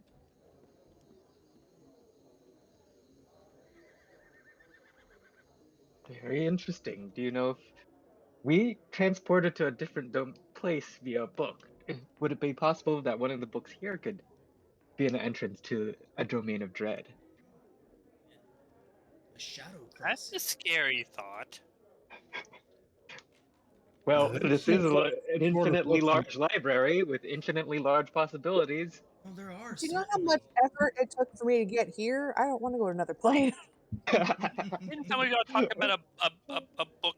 Y'all didn't we go into a book that had like a house in it?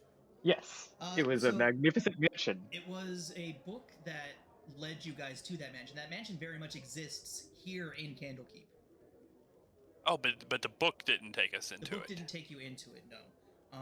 The book led you to it. So just a quick recap on that.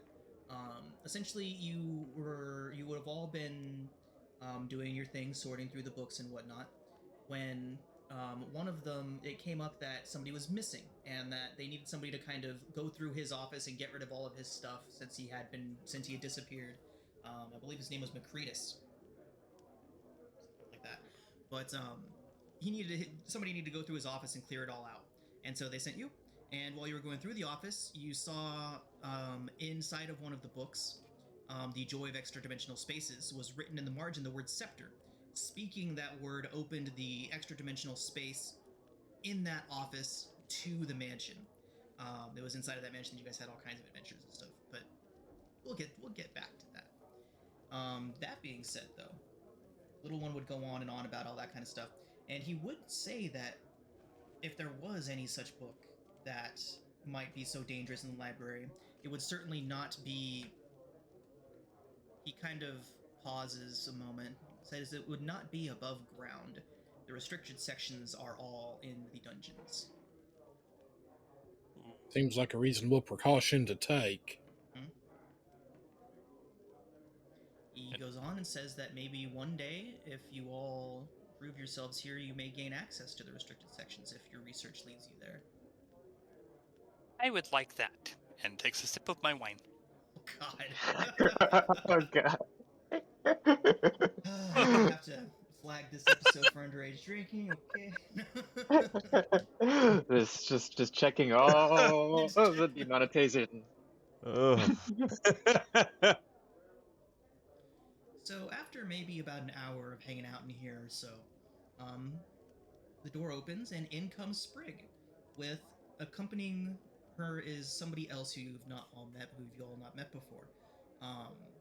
Adso and Rigel, you may recognize this person, just in passing, as one of the master readers.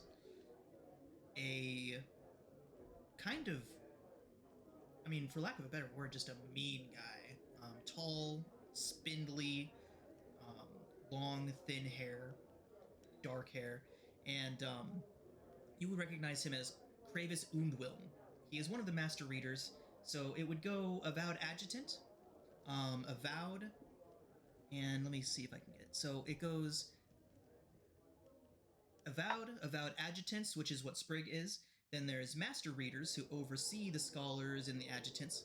Then there's Great Readers, and then there's the First Reader. So the person that's accompanying Sprig is one of the Master Readers, and he specializes in poisons and diseases and things like that and their study.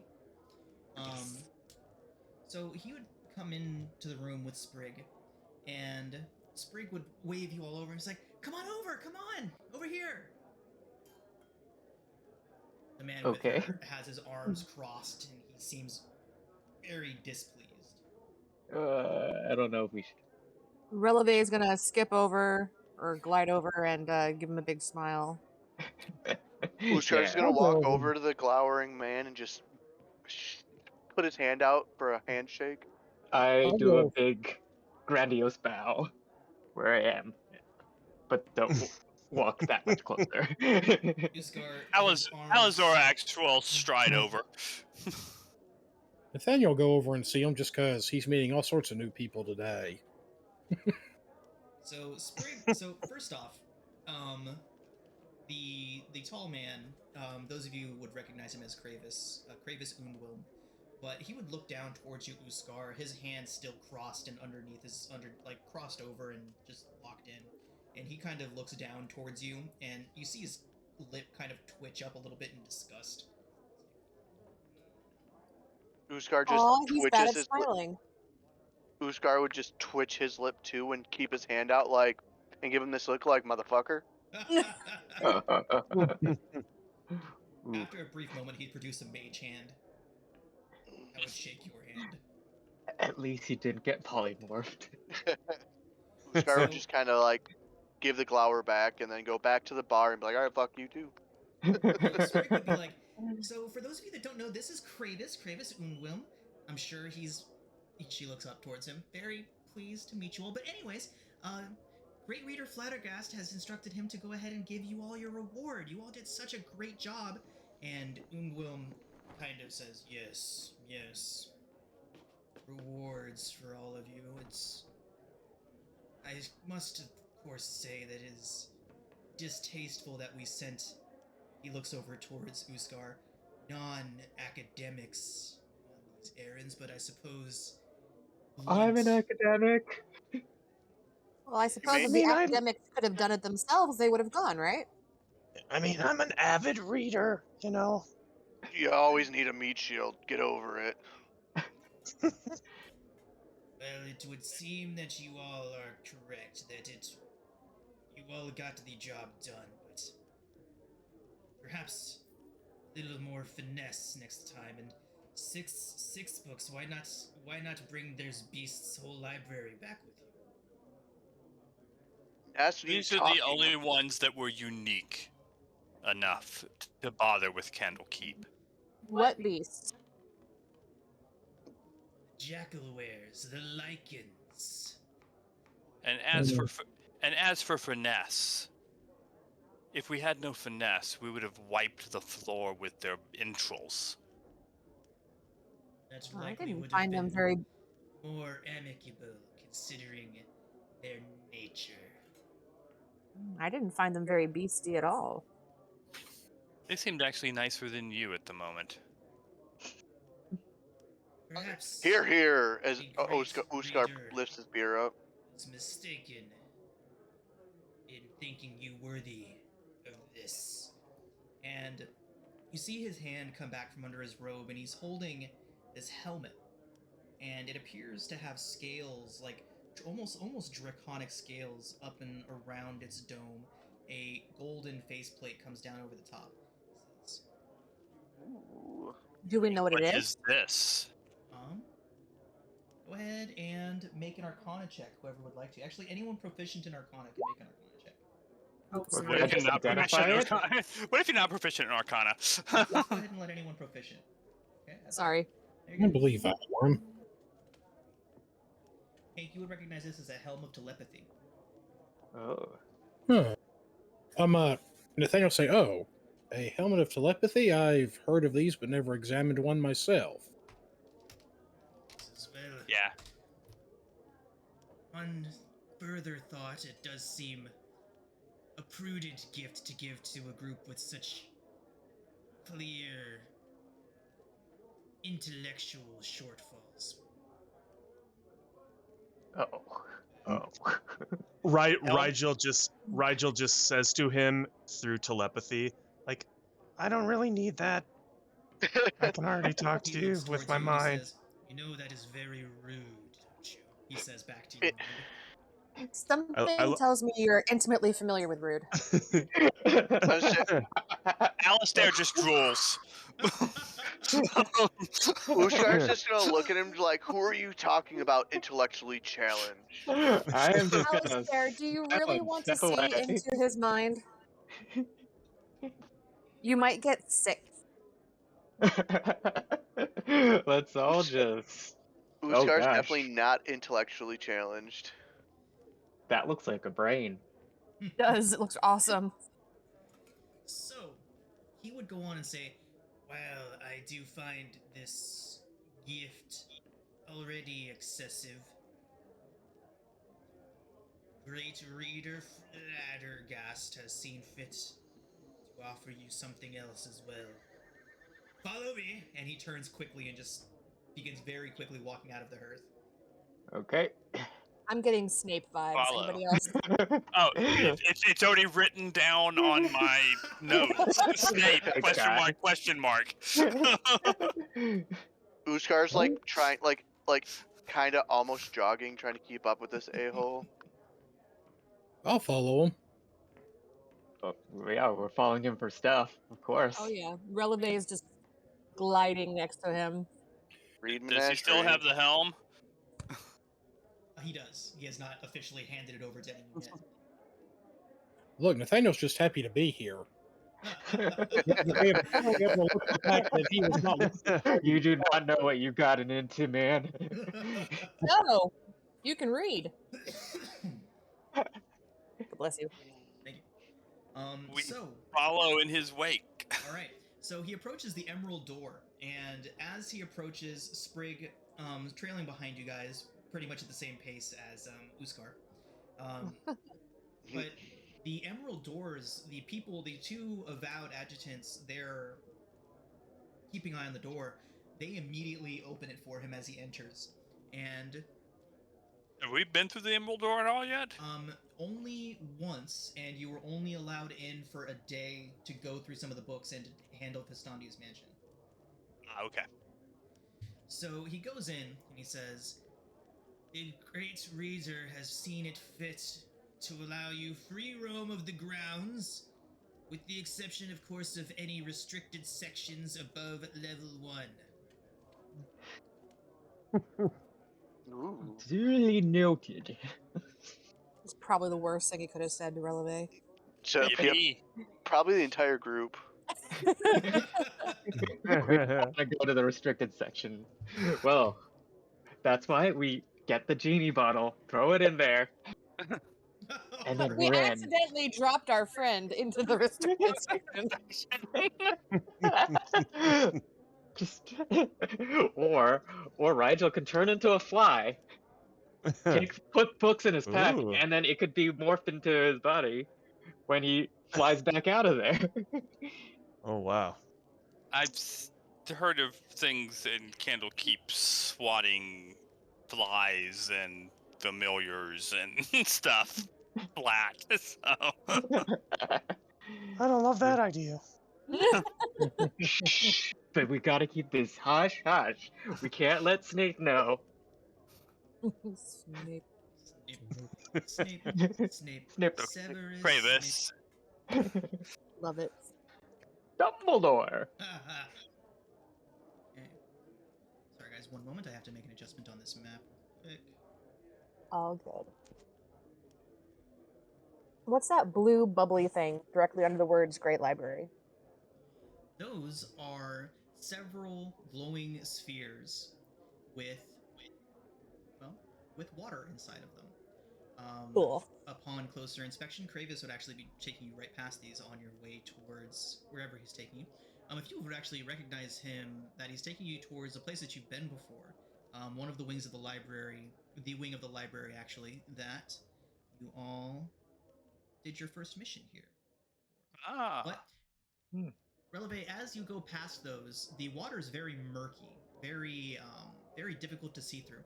But you do see something dark moving inside of it, and a shark comes rushing forward and crashes against the side of it as if it was a glass wall. The water ripples away from it. Don't love that. What is that? What is that toothy thing? What does it look like? It is a shark in a globe of water. Why? Shark. Why not? Rellabay's gonna write that For word the down. first time, Adso, as you say that, he stops sneering for just a moment before it comes back. Aw. We're breaking the Ice Queen. All right. So, after a while, he is most certainly taking you back to the wing of the library in which you all first saw. And the wing of the library where you all solved that first mystery. The wing of the library where a mage went missing. And I'm going to go ahead and drop you guys off the map right now. Where that imp killed me. Or that imp killed you. Like straight up killed me. An imp killed you? Yeah, it did double my health debt. Total health at level 1. Ow. That wasn't Adso though, was it? That was Adso. He Oh. was named Adso. Nice. This is literally the same character. I take it this got ran. You did the first adventure before, just as a one shot. Correct. Yep. Okay, I was really concerned that I had like a Me- blackout at some point. Me too. I was like, What are we So, talking about? I mentioned it during session 0 and beforehand that I'd be referencing that first adventure a few times. Yeah, Totally fine. I knew you stated that we weren't doing the first adventure, but it was like assumed that we had done it, so I read it on D&D Beyond, so I know what the adventure entailed. So, Kravis would bring you all here, and he'd say, Great reader Flattergast has seen it fit to allow you a private study and quarters on the grounds. Oh, I personally find it quite distasteful. None of you are avowed. I let out a little squeal. Just this is heaven. We got quarters in the keep. In the library. I've always wanted my own apartment. This is gonna be cool. Yes. I already have my own apartment. Can we get like a kegerator? A what? He just turns and starts walking. Wait, you have something you said was ours. He turns and just holds his hand out behind him without even looking towards anybody. I think If maybe nobody he just else doesn't grabs it. feel well. All the he has indigestion. I've got a Scarface poster. Oh, can we put it up in the living room? Oh my god! Sorry. No frame, just taped college to the days. wall. Yep. Yep. with that putty stuff. Oh god. All right. All right, I'll be right back. Okay. So Sprig would say, like, come like walking around from around the corner from around him, say, "You guys really did earn this. This is your private study, and this is your private study." Uh-oh, I got no vision. Black box. We have a black box. One second, let me fix that. It's a black box theater, guys. You know, you gotta just use your mind, your imagination. Imagineer it. Everything's looking fine on my end. Oh, I just dropped my character in there. And that fixed everything. where is my character? Oh, yep, that worked. Ah, there we go. Oh, rip! I have you all on the dynamic lighting layer. Ah! Oh, that'll work. Okay. That's not where you want to be. So who's not on here yet? Uskar's not on here yet. And, I'm not. Nathaniel, okay.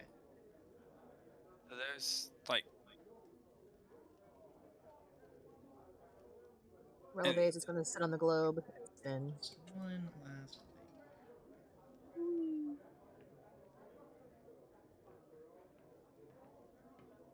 Alazorax, you're about to be boxed in. Okay. Dang it.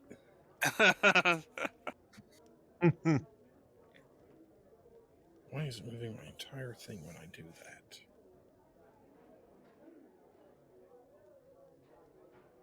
And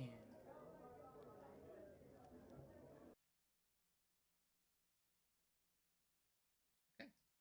So, you guys are currently in. Yep, I got you. You guys are currently in a wing of the Great Library devoted to various different studies of research. But the bookshelves that are in here, as you all are looking at those and the books that are on the table, they have obviously been specifically curated for you all. There are books about the elemental planes. There are books specifically dealing with the limited knowledge of gem dragons. There's even a couple books on memory loss and other such things. General books about the weave, and Nathaniel, there even appears to be some books about dwarven mechanisms. Awesome. Which is interesting, considering that, as far as you know, no one knew you were coming here. Or it seems they. Got divination wizards here. Well, they have a helm of telepathy, so I'm just assuming they probably just Read our minds from all the way there in the water. that or whenever we were here, decided to just take a peek and stalk it with some stuff that might be of interest.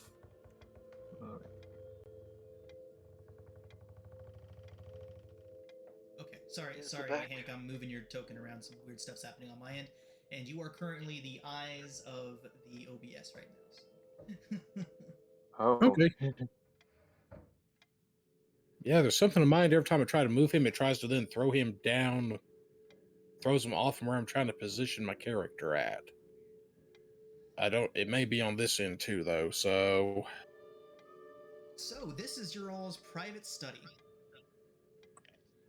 It can be decorated and redone in any way that you see fit. So if there's anything you want done to it, any requests, you're fully capable of adjusting this map whenever you want to. Furthermore, Adso, you see the door over here, the very familiar doorway that leads to Festondia's mansion.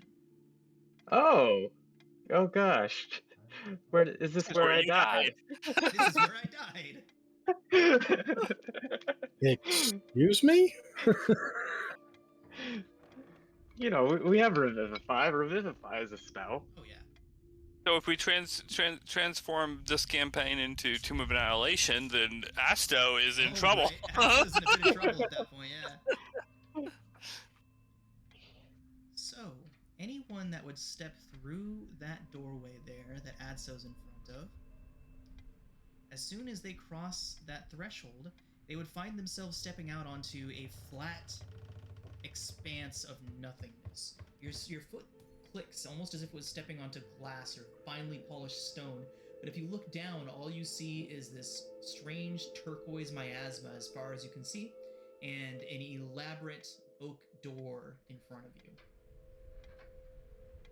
Cool. And what's through the oak door? That's my dear friend. Your mansion.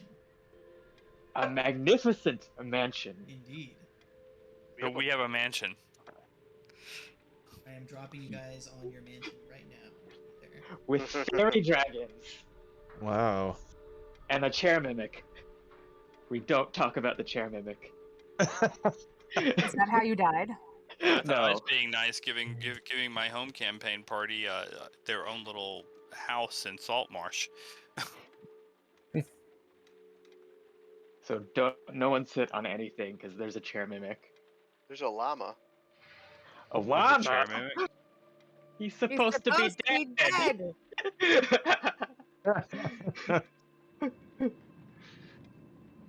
What's that? That's a cat. It Dang meows it. at you friendlily when you walk in. There Oh, several those- cats here. So, Uskar, as you walk into that room, a pair of tiny little golem creatures creatures look at you and say, "Oh, hi! Are you hungry?" "You must be hungry," and they immediately start cooking stuff. Do you have any mead? Says, "Oh yeah, mead, all the mead." And one of them jumps down and flies over to a cabinet. It opens it up. Says, "Chilled or not chilled?" Chilled. Touches it. And Rigel! just goes over Rigel! Rigel, come quick! What is it? What? What? What is it? Go to the far left of the map. Just keep going through doors until you find Alistair. Oh, What's going on? yes. This is- Rigel! Dang it. Whoa. You've got to see this! What? The miasma. So Uskar, Is- they bring you a full-on tall flagon of chilled mead. He just grins and just starts drinking it. He's gonna always just stop in here whenever it's empty, and he's gonna walk this entire mansion with this thing of mead Have you ever had meat? and his cigar. Have I? No, but So It's- good. It's actually really good, yeah. I can't I drink make it. mead. I make mead. Nice. I can't actually drink it, so I. Okay. Are the dragons still here? They are. Yeah. As far as you know, anyways. Okay. The I dragon? can't tell if Releve found stairs up or stairs down, but she There found stairs. are 3 stories to this place. I don't know which story I'm The in. dynamic lighting barriers are off, so you guys can teleport yourselves wherever you want to go. Oh, I'm in the. I'm in the Oh. Starfield. Oh, here. This is the summoning room. What can we Um, summon besides my familiar? I think that was it. There was just a closet that was in here the last time. Weapons. I forgot what was in here. I think it was more my mix. So Oh, in this is a here summoning was a room. bunch of stuff, but all of the dangerous things have been removed from here. So like all of these jars are empty currently. Yeah, the rituals. Flowers. Yep. Releve, as you are heading into there, you see one of the flowers just kind of uproot itself and just fly over towards you. Alistair, the same for you. One of the flowers just gets plucked and just lifts itself up into the air, flies itself over to you. And simultaneously, 2 little fairy dragons pop seemingly completely into existence and hand them to you. Oh, thank you. It's so cute.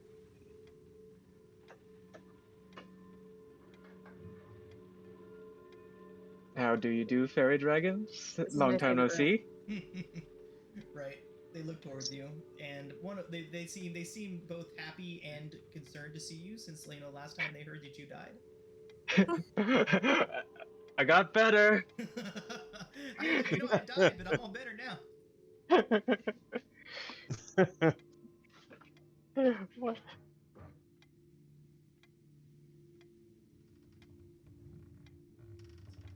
Is this where we get the mead? The kitchen, yes. Those two homunculus in there can make literally anything for you. If it is edible or drinkable, they can make it for you. Hey, Can I make- Rigel, there are tiny, adorable dragons in here. Where? Over in the garden, Oh, right my- here. With a view of more stars. Oh, Releve's putting her Hello. flower in her hair. hello, my tiny brethren. So as you How enter do you the room, do? Rigel, they both begin just like flying around you. What color fairy dragons are these, out of curiosity? They are both purple and pink. I imagine they alight on me like I'm Snow White or something. Is that what's happening here? You got your own little posse. I'm gonna call you Twinkle, and you're Sprinkle. What if they already have names? I don't know. Do they already have names? They do not. I don't know what level of intelligence a little fairy dragon has. Like, Fairly high, I think. yeah, smarter than me. Probably. They do have. And They are very intelligent creatures. They have intelligences of 14. Wow. Yeah, that Smart. does beat me by a significant margin. Hey, Releve probably just- Who scars that They- smart? Just pat me. They pat me on the head, and they're like, "Oh, Isn't he precious? Right, you're their pet. yep." I'm going to compose them songs.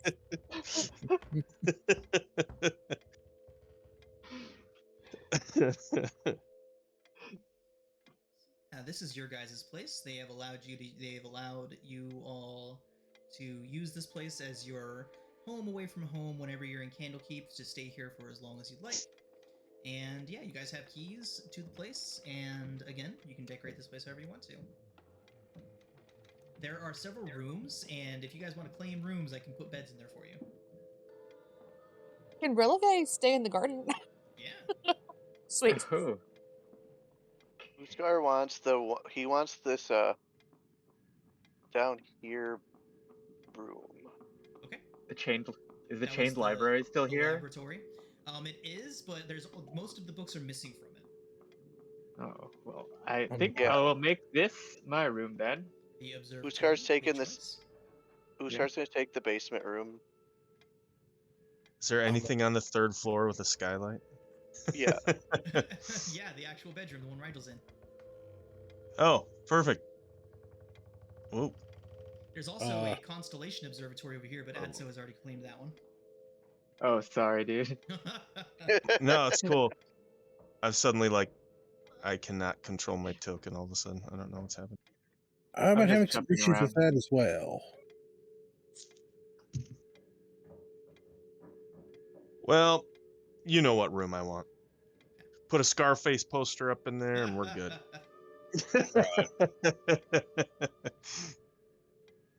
Like I tried to move Put an and it an around. N64. Nice.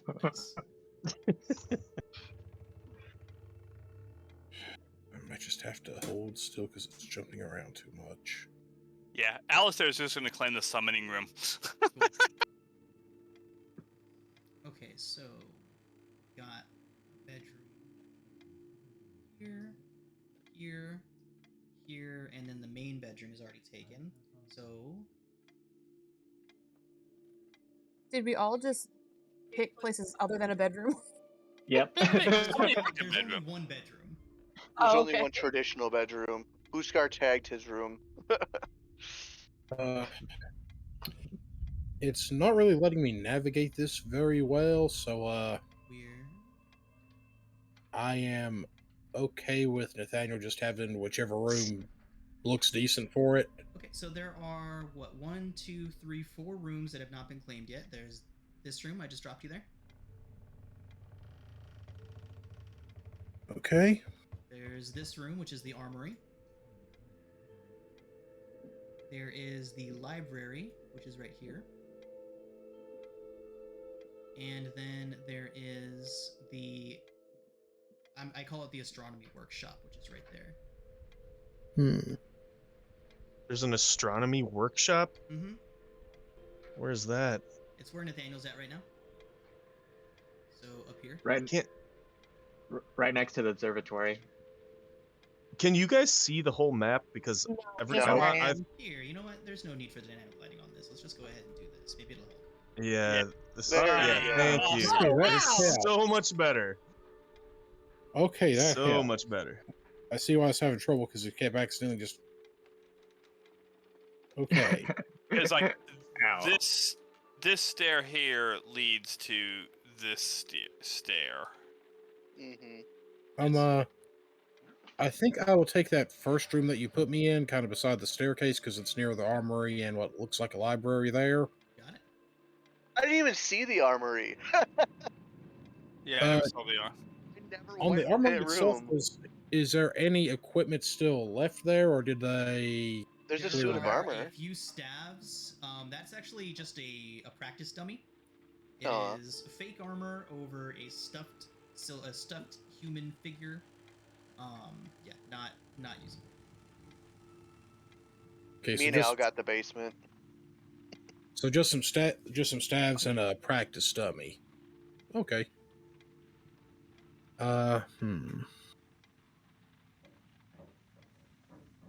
Well, it at least has racks and stuff where if we need to add things to it, we can. I'm sorry. There's staves, spears, a couple halberds. There's some basic weapons in there. The scholars of Candlekeep did not deem it necessary to take any of them. Okay. Out of curiosity, things that are in here, if we take them out of the mansion, do they disappear or? They do not. Everything in here is real. Everything in here is. Okay. Yep. Okay, so how much is all this worth?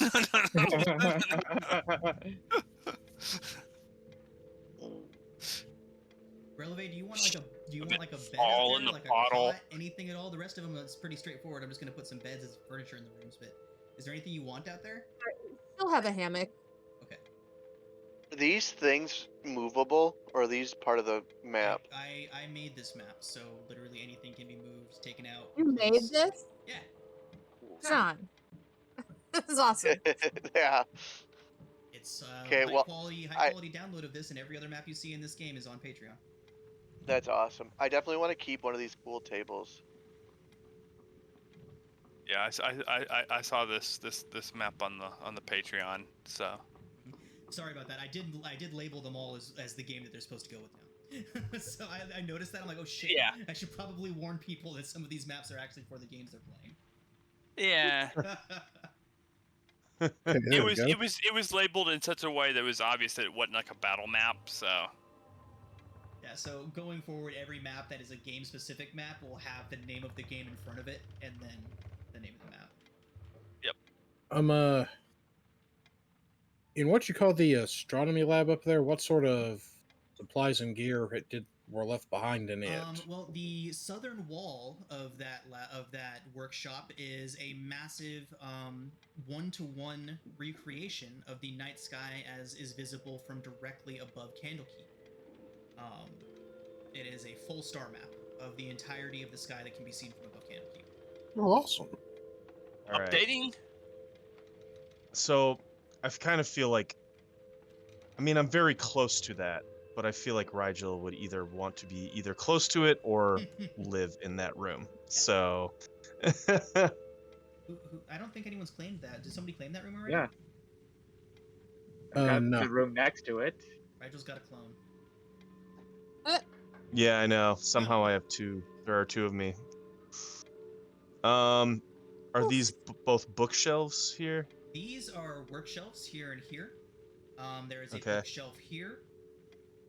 They're short bookshelves. The star map is above them, and then two cabinets here as well.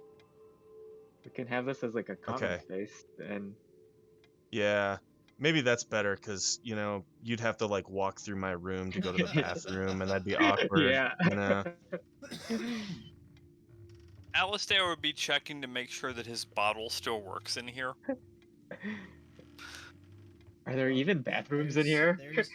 Extra dimensional space inside of an extra dimensional space. We'll say that it does work. You do feel a slight rumbling of the fabric of reality, but it goes relatively quickly. Oh my Quick, god. put it in a bag of holding. Operator's already stated that you can take a bag of holding inside a genie patron bottle. Okay, So- that's good to know. It's like it doesn't destroy a 4-mile radius or anything like that. No. Okay. I hope everybody knows they're getting flower crowns. I'd love one. Oh, awesome. Got a list of like things I want in my room now. That is the home of the two fairy dragons as well. So I hope you don't mind sharing the arboretum with. Oh the no, fairy 100% best part about that room. Your chefs, your personal chefs are Cumin and Coriander, the two homunculi that are currently in the kitchen. Cumin and coriander. Love it. You realize you've taken away one of the best things about being a genie patron warlock. Having a place. Yeah. Sorry. You have 2 now. It's You fine. told us we couldn't share, so now we all have a spot to But live. yeah, until you're to this level, you can't share my space, but I can. Like I was already like grabbing furniture from places. Yeah, I did not even think to mention that you guys would literally have your own extra dimensional space relatively soon. That's fine. The genie bottle comes with me, so. Right, this most certainly does not. This is very much bound to Candlekeep in this one office. I have Oh. to tell you, Alistair, that Releve freaking hates that genie bottle. Wait, we can't use the Sorry. book to go back? No. Scars? The book was basically just the clue. The only thing that the book had was the word scepter written in it, which Okay. opened the door, which was in the office. Oh, I see. That's how it happened. It was the magic lever. Okay, guys. We have a magic item. Who wants to read everyone's thoughts? That sounds awful. Technically, I already have 2 magic items as an artificer, so whoever wants it can get it. Huskar doesn't care.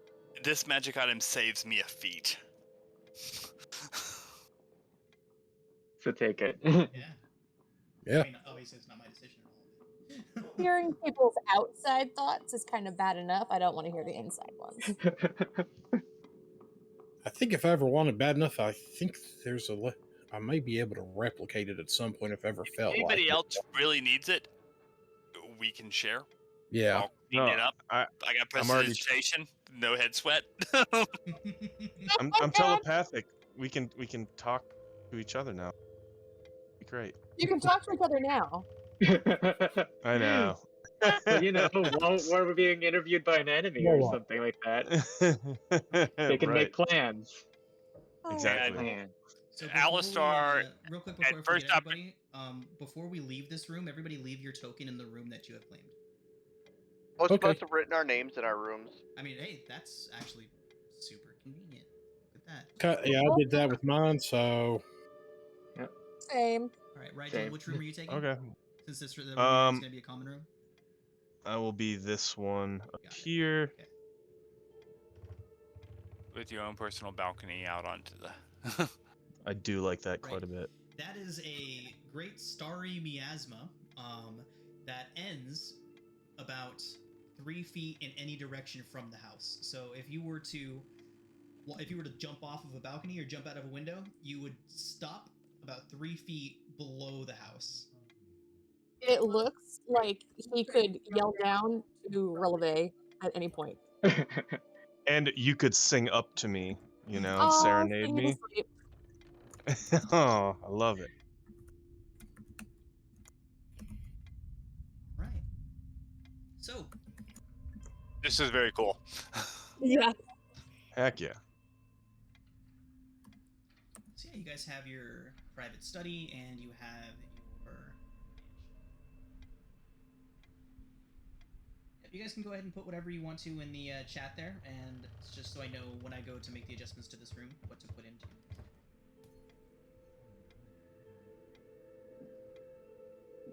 You guys are totally safe here. Nothing will ever come to attack you here, or try to take this from you, ever.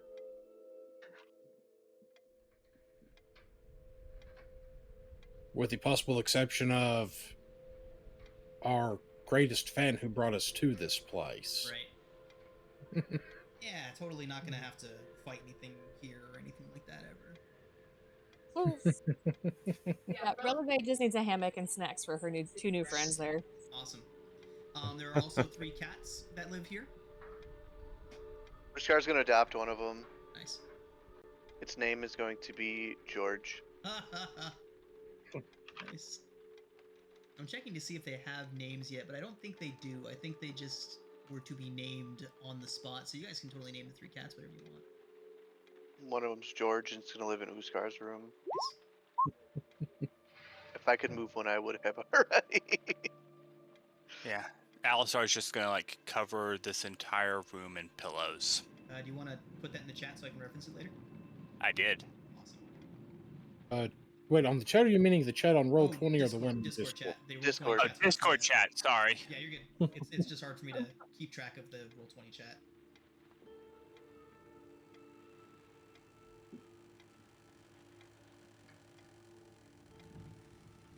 John's writing a book. I just don't know what I want to add. Oh, I need to add one thing. Can I edit this?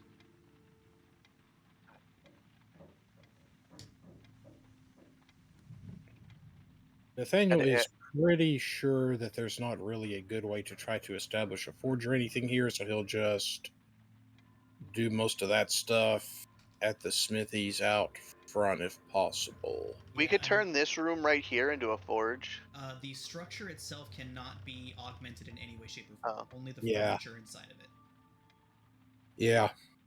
Also, the fact that he's on a second floor and there's people on the third floor means probably trying to put a even if you could alter it, trying to send a chimney with that much heat through the third floor probably would have at least one or two people rather pissed off at him. Releve's room is literally outside. John, I consider my vocabulary rather extensive. I have no fucking clue what that last word is. An escritoire. It's a very fancy desk with like little drawers Yeah. in like the top part What do you know? for I've like actually owned an escritoire. Wherever the escritoire. Escritoire. Tw- I'm gonna have Google pronounce it for me again. Oh, bless you. Sorry about that. John and his sophisticated Welcome, words. baby.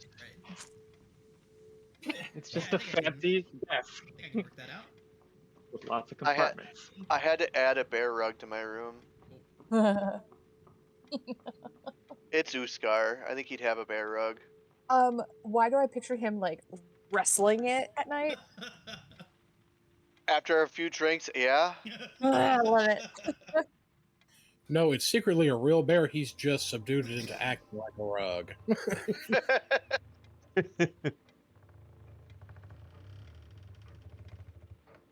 He gets drunk and tries to feed the bear rug. Oh god. You guys just go to wake Uskar up and he's just like laying passed out with a bunch of cookies in front of the bear rug. Peanut butter smeared on its face. Oh god. He also needs like a one of those dumbbell waiter things so that the cooks can send him meat all day long. Oh, I touched my eye. Oh, that was dumb.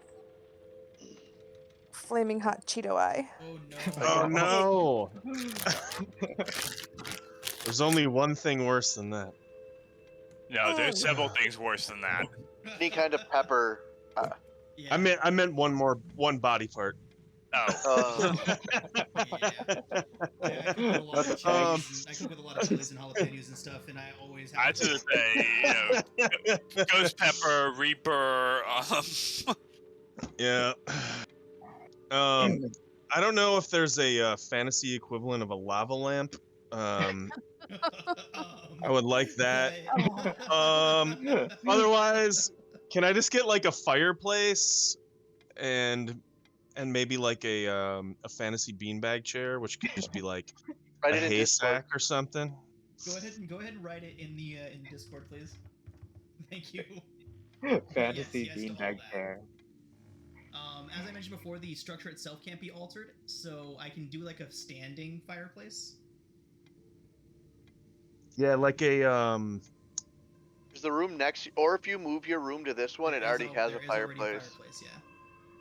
So you could move to this room. what you have- if?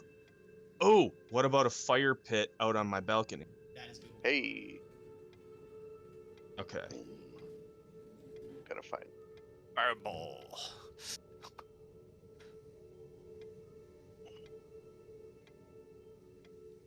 Awesome. Amy will show up every so often with marshmallows and a stick. Nice. Love it. Rigel, I did the same thing on my balcony. Awesome. Ooh, should we have like a some sort of like rope ladder that we can like send Slide. down so we Just can like how it slide. can climb up and hang out. Just Yes. teleportation circle.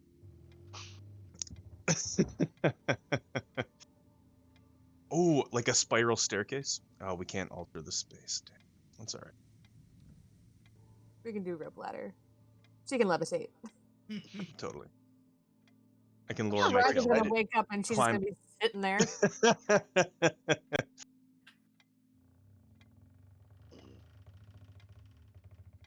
Rigel, you're gonna wake up. Rigel's just playing with the dragons.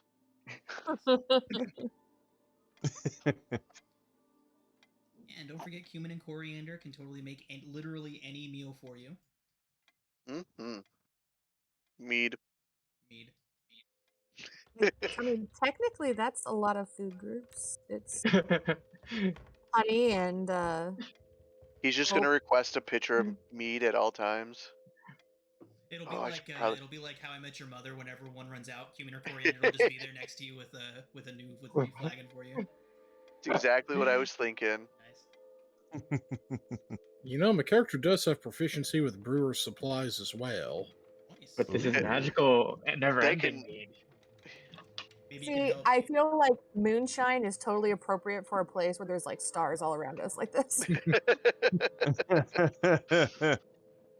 Oh goodness.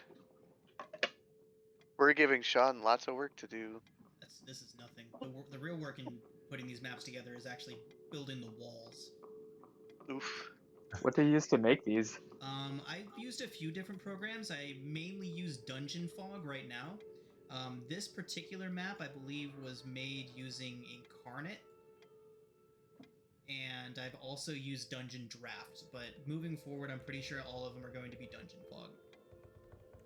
Yeah, I have a Dungeon Fog account. It's really nice. Yeah, I've got a Kickstarter thing for a like AI enabled mapping tool thing. Gonna see how that works out soon. Awesome. If you want to drop me a link for that, I'll check it out for sure. Yeah. But it's the literal second that that Incarnate allows snapping for walls, where I can actually draw a wall in, I will immediately switch back to Incarnate. But as it stands, to build walls, you've literally got to use either a pre-built template that they have for you, or you have to put in each individual 1-inch segment of wall one at a time. Ew. I know, it's so Ew. gross. But like it sucks because like their backgrounds are the best, and their furniture and their objects and items and all of them are just way better than everything else. I love their world map building software. Like Zypher, you remember the Aetherwind world map? It was awesome. Yeah, I built that using Incarnate. Like That was huge too. I loved that map. I literally like spent the entirety of quarantine, like when we all first went into lockdown. I literally just built a homebrew world and a map for it, and just started running D&D. Awesome. Wow. Yeah, dude, that map was epic too. I missed the moon-shaped island. Yeah, the Crescent Isle. The campaign ended pretty shortly after that. But yeah, all right, everybody. So, Wow. of course, whenever you need to, and whenever a hard day at the library ends, you're more than welcome to come back here to take your long rests. But yeah, if there is nothing else that you would like to do here, we can head back out to the study. Okay. Absolutely. So,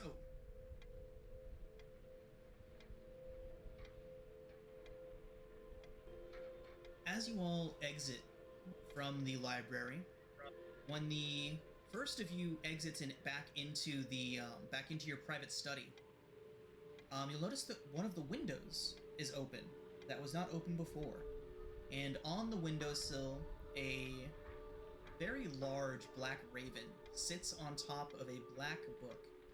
It squawks at the first person that walks through the doorway and starts pecking at the book, and then looks up at you and squawks at you again. Well, this is curious. I think that bird wants us to read that book. Hello. Hey. It Why just don't we- squawks at you. Possibly. I try to contact it telepathically. A If little possible, I girl's would. voice responds to you, and it says, "You have to help me."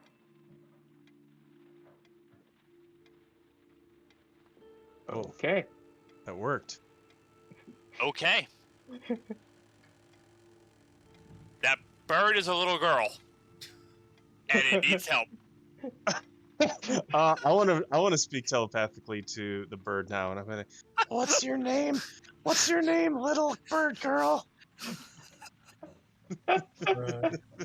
So the bird responds back to you in the voice of a little girl, and it says that her name is Hiluth, and she has traveled a very, very long way because she heard that if you brought a book to Candlekeep, they would help you.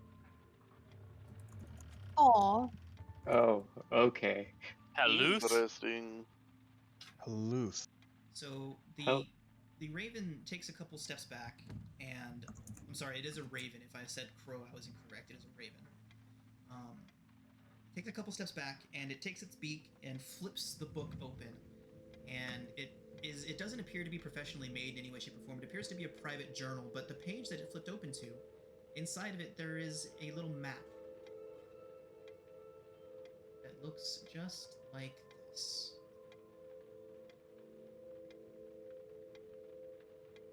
Evil, beware. Hmm. The which way?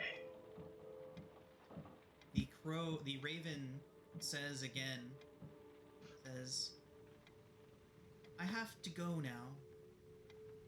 Please come help me." And then the raven shakes its head a few times, blinks, and then looks up and squawks angrily at somebody. Who? Is it Snape? It just squawks angrily at one of you, kind of looking Oh, around, okay. confused, blinking a lot. Ravens blink? Weird me. That's a weird. They have Yes. eyelids. Birds can blink. Okay, I was just like thinking like I've never actually seen a raven blink that I can remember. It's freaking me Yep. out a bit. What All- doesn't blink? All birds can blink. Okay, thank you. That's actually rather comforting. But anyone trying to communicate further with this bird would just get squawks back, and So, what is this book? And evil beware Yeah. so Is there more? this book, this way? upon looking at it, does not seem to have anything to do with the map inside of it. The book itself is a thin, black, leather-bound book. There's no title inside or out, and there's really not much to distinguish it from anything else. Its covers are cracked, unvarnished, thin sheets of black oak covered with bird scratches and little indentations made by pecking beaks. It's bound with a black wire, and it does appear to be a private journal of somebody. Reading the first few pages of it, it goes over just somebody's adventures in the north, in the far north.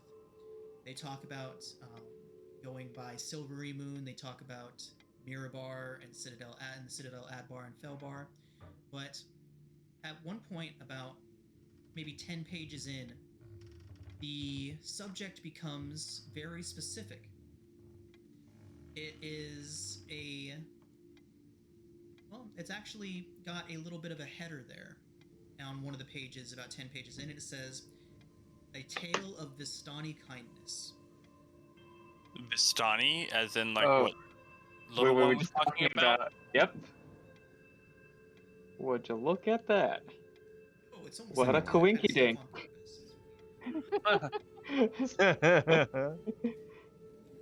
So, the book appears to be a first-hand account of a woman who fell off of her horse and broke her leg and was rescued and befriended by a group of Vistani travelers who graciously nursed her back to health. The author and her horse traveled with the Vistani for months, during which the author spent most of her time laid up in a Vistani-covered wagon, where she took to writing this book to pass the time. Although a dozen Vistani are colorfully described in the tome, only 2 are mentioned by name: Rasha, a teenage girl who applied bandages and poultices to the author's wounded leg, and Darzin, a one-armed boy with a terrible fear of wolves, who sang beautiful songs to help the author take her mind off the pain.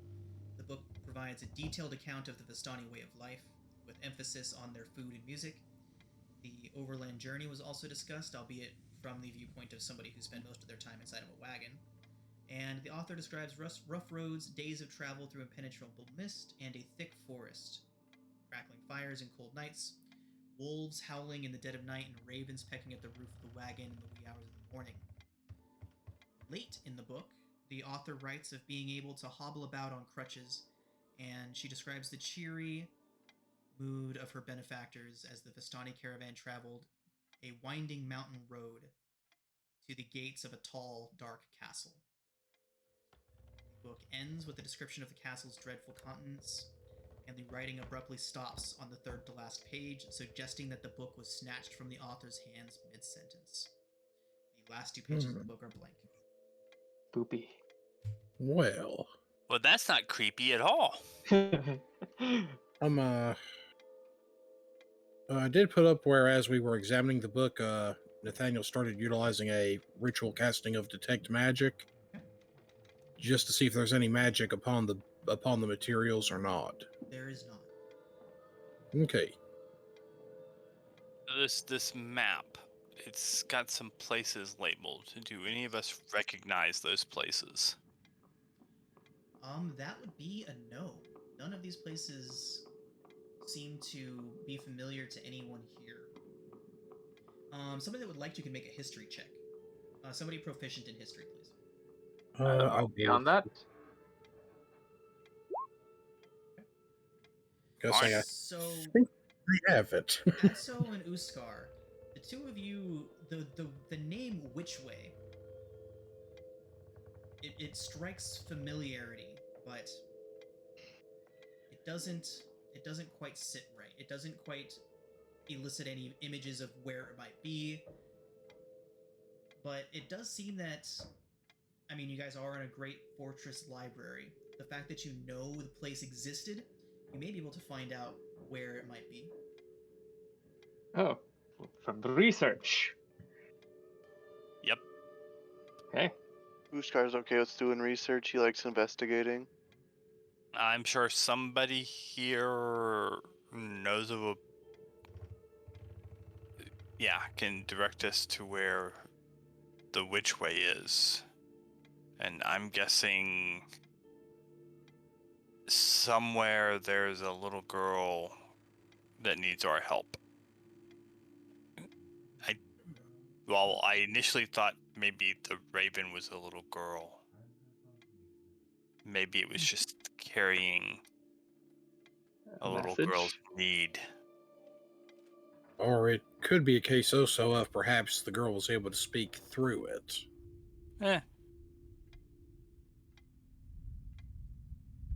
Potato, potato. Because it seems as if your telepathy was able to communicate with her. Yeah. Follow the trail to the hand and horn. That looks like ruins. Past Three Stone Hill. 3 Tree Hill. Oh, sorry, Three Tree Hill, thank you. Over River Warren. I'm guessing that's the wood bridge. To the worms for Mark. I don't like dragons. I take offense to that. Right, I was waiting for that. Sorry. Dragon. You don't blast mountains into smoky. I mean, not yet, but I'm like just an adolescent. I mean, I guess I'm a man now, but you know. He says, "I'm a man now." I hope Foggy I hope Moors to west someday. of there, the treasure's yours. Treasure? Cool. Treasure's Well, good. Yeah, treasure's always great. Maybe the treasure's knowledge. Maybe the treasure's treasure. I mean, like, knowledge is a treasure in itself.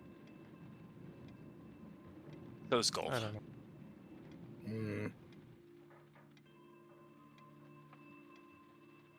Or maybe Well- the treasure's a trap. I'm running a group The through Tomb of reward? Horrors right now, and they literally think everything is a trap. We've gotten to the point where they are just suspicious of literally everything, and so whenever I hear it's a trap or is it a trap, I'm just like,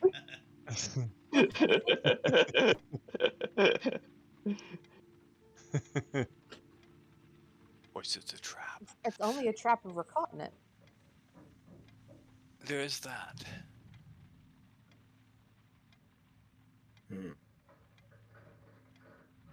So we're following a map. Yeah, or we're doing If we can research to find out where these locations are first.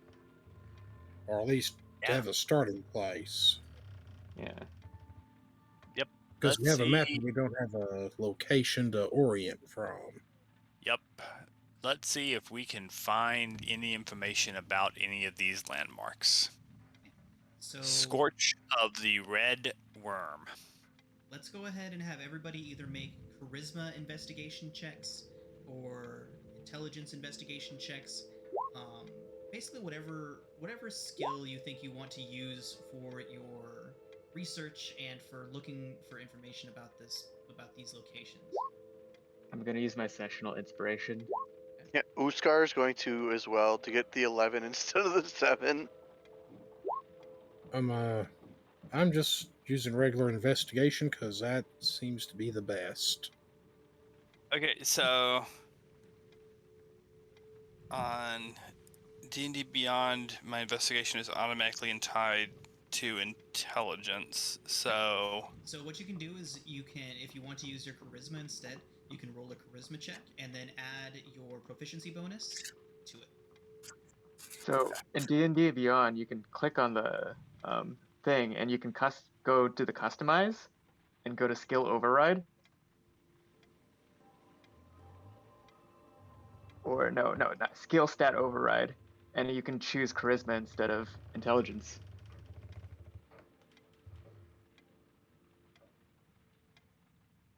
Sorry, Sean, was history a valid option there, or should I Yes. do something?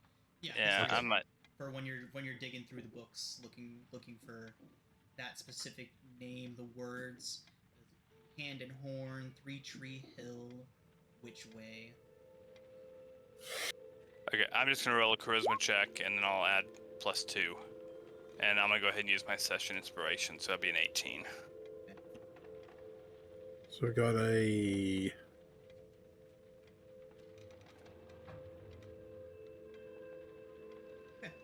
So, those of you that used your history, you would discover a little bit of information about the hand and horn. It comes up several times. It comes up mostly in relationship to the War of the Silver Marches, a great battle, a great war that went on for a long time up in the north. Hand and the Horn was the location of one of the first battles of that conflict. You are able to find out that it is up in the north. And those of you that used your charisma, asking around, actually were able to find out a little bit more specific. As you were asking around the library, trying to figure out who knows what, specifically tossing around the word "the which way," you came across an old scholar who was just hanging out in the back corner of one of the libraries, surrounded by books. An elderly human man. And when you brought up the word "which way," he was like, "Wait, I know that place. Which way? It's just north of Silvery Moon.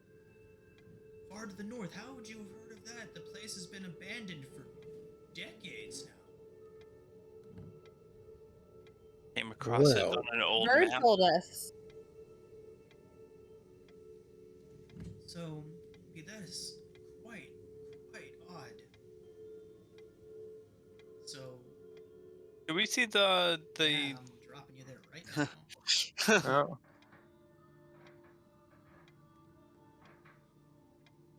So he would pull out some maps, and he would show you all that Witchway, the small town that, to his knowledge, has been abandoned for a very long time. There, just Whoa. northeast of Silvery Ooh. Moon. That's way up there. Cool. My home. Wouldn't you think Uskar, since it's up by where he's from, would know a little bit about that? As I mentioned, the place has been abandoned for Oh, yeah. decades, and before that, the old man would tell you that it wasn't a very big town to begin with. Not very well known at all. So you're from Gauntlgrim, right? Mm-hmm. Yes. Yep. So when he asks you about it, do you all tell him that it was brought here with a book that seemed to be from that region? Is that a detail you give to him? Yes. I think that'd probably be the best option. I would have mentioned that I came across it on an old map. Okay. And when he asks about how you got the map, where it came from? A little bird told us. Literally. There was a bird that came to our windowsill that when one of us who possesses the ability to speak of telepathy tried to converse with it, actually had a child's mind in it for a short period of time. It appears as if this book was sent here because she needed help. Okay. So that would be all the information that old man in the library would have for you. But later on in that afternoon, Sprig would come looking for you all, and she is very clearly looking for you. She's asking about for you, and when she finds one of you, she asks to get all of you together and start talking, and trying to get a powwow together with all of you. And once she has you all in one spot, the first thing that she would say is that, first of all, that they are very impressed with your work, and you've caught the attention of London Flattergast himself. He is one of the great readers of Candlekeep. He is sorry, but London Flattergast, and a couple of you that are more familiar with Candlekeep that have been here for a long time would recognize that name immediately. He is one of only 8 great readers, and we went over this a little bit before, but we'll go over it just again here. That the great readers, there are only ever 8 of them at any given time in Candlekeep, and they are second only to the Keeper of Tomes and the First Reader. So the great readers, London Flattergast, he is the great reader with expertise in magic itself, magical items, and the weave of magic. So Sprig would say that you all have gotten his attention and that he is watching you very carefully. And he's very interested in what you all have to do. Furthermore, they heard about your little visitor. Through your questioning and your research, you caught the eye of a few of the different adjutants and avowed throughout the area. And they brought word to Sprig, who brought word to Flattergast. And they're telling you that not only is the map interesting in itself because, Candlekeep loves treasure. Anytime that they can get their hands on something unique, they are excited about it. But the fact that the map seems to have traveled so far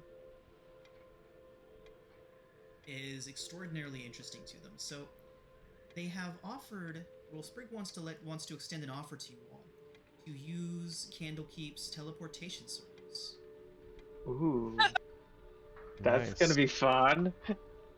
Hold on to your butts. I love it.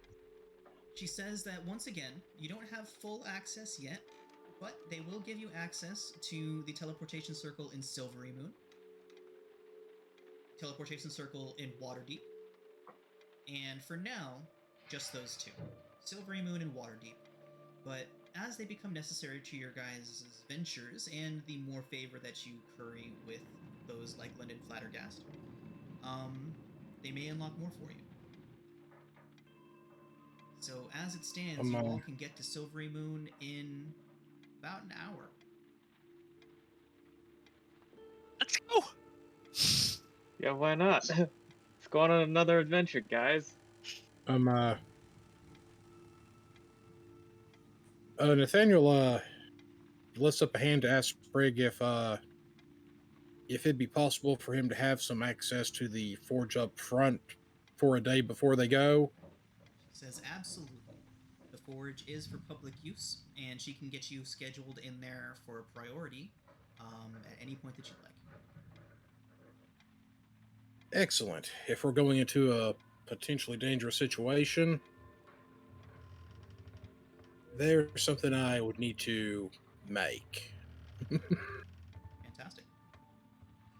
So you all have the day, as much time as you need before leaving for Silvery Moon. And as you're all preparing to depart, Sprig would stop you, Alistair. Sprig would kind of come up and give a little tug on your cloak. Which form are you in right now? Alistair, the flamboyant. So Sprig would come up to you and she would give you a little tug, and she would say, London, Professor Flattergast, he wanted me to give you this, and she hands you a little folded piece of paper. Thank you. And I peek at the piece of paper. So on it in elaborately flowing calligraphy, like way extra. Like somebody went like they definitely wanted to show off their calligraphy in this note.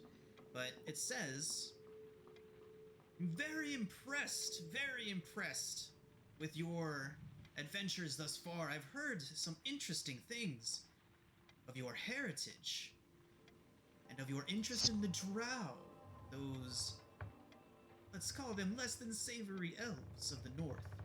It says underneath, I have a friend in Silvery Moon, and I've recently discovered that you may be heading in that direction. When you get to your destination, ask for a one Aristina Silverhand. She may have some answers for you. And it's signed LF. What's the L for in Flattergast? London Flattergast. London. Lundon. London. So is everyone in Silver Moon have silver in their names? No. If you would like to, Yeah, Alistair, you can roll a what was history that name again? What was that the name again? Something Silverhand? Aristina Silverhand. So I personally think I know that name, but I don't think Alistair does. You wouldn't know Aristina Silverhand. That's a name I made up. But you would probably know Illustrious. Oh, I know. Silverhand. Yeah, that's it. Illustrious. Yeah. So I assume relation, but. So I would mention the name Aristina Silverhand to the rest of the group, and say that Great Reader Flattergast has suggested that I might want to talk to her. Do any of y'all know who she is, or they are? Uskar would have heard this name before, being from up there. Is anyone else from that area, from the Evermoors and the surrounding area? I mean, unless you think that name would have been mentioned in Waterdeep, I'm going to say that Alistair would not know. Laurel Silverhand is in Waterdeep. So yeah. That is so I'd recognize the name. I would recognize the name Silverhand. Yeah. And would assume some relation, because she's on the Council of 13, yes? Yep. But Uskar, you would recognize the name Aristina Silverhand almost immediately, without any sort of check required. She is a ranger who has done a lot of work for a very long time up there in the north, and she actually helped out in Gauntlegrim with a troll. Let's call it an infestation, because that's pretty much what it was, but a wood troll infestation that was in the woods surrounding Gonsalgrim. And she was there helping out not too long ago. She is a master ranger. I would share that information with the group. I assume the existence of the Harpers is fairly open knowledge. Absolutely. Alistair would say, "Is she a Harper?"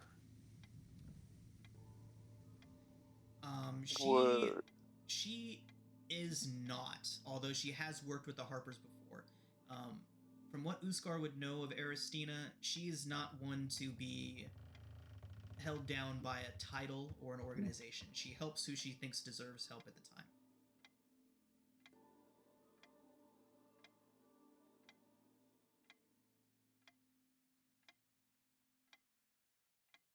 She is a ranger in Silvery Moon with knowledge of the Drow. There would be a postscript attached to that note as well. It says, although you will be in close proximity to Menzo Baranzan, I must advise against going there. That's good advice.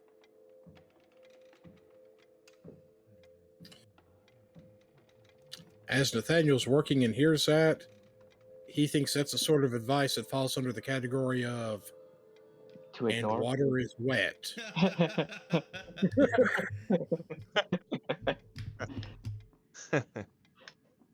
In further news, the sky was blue today, as he's hammering on various metal and shaping it.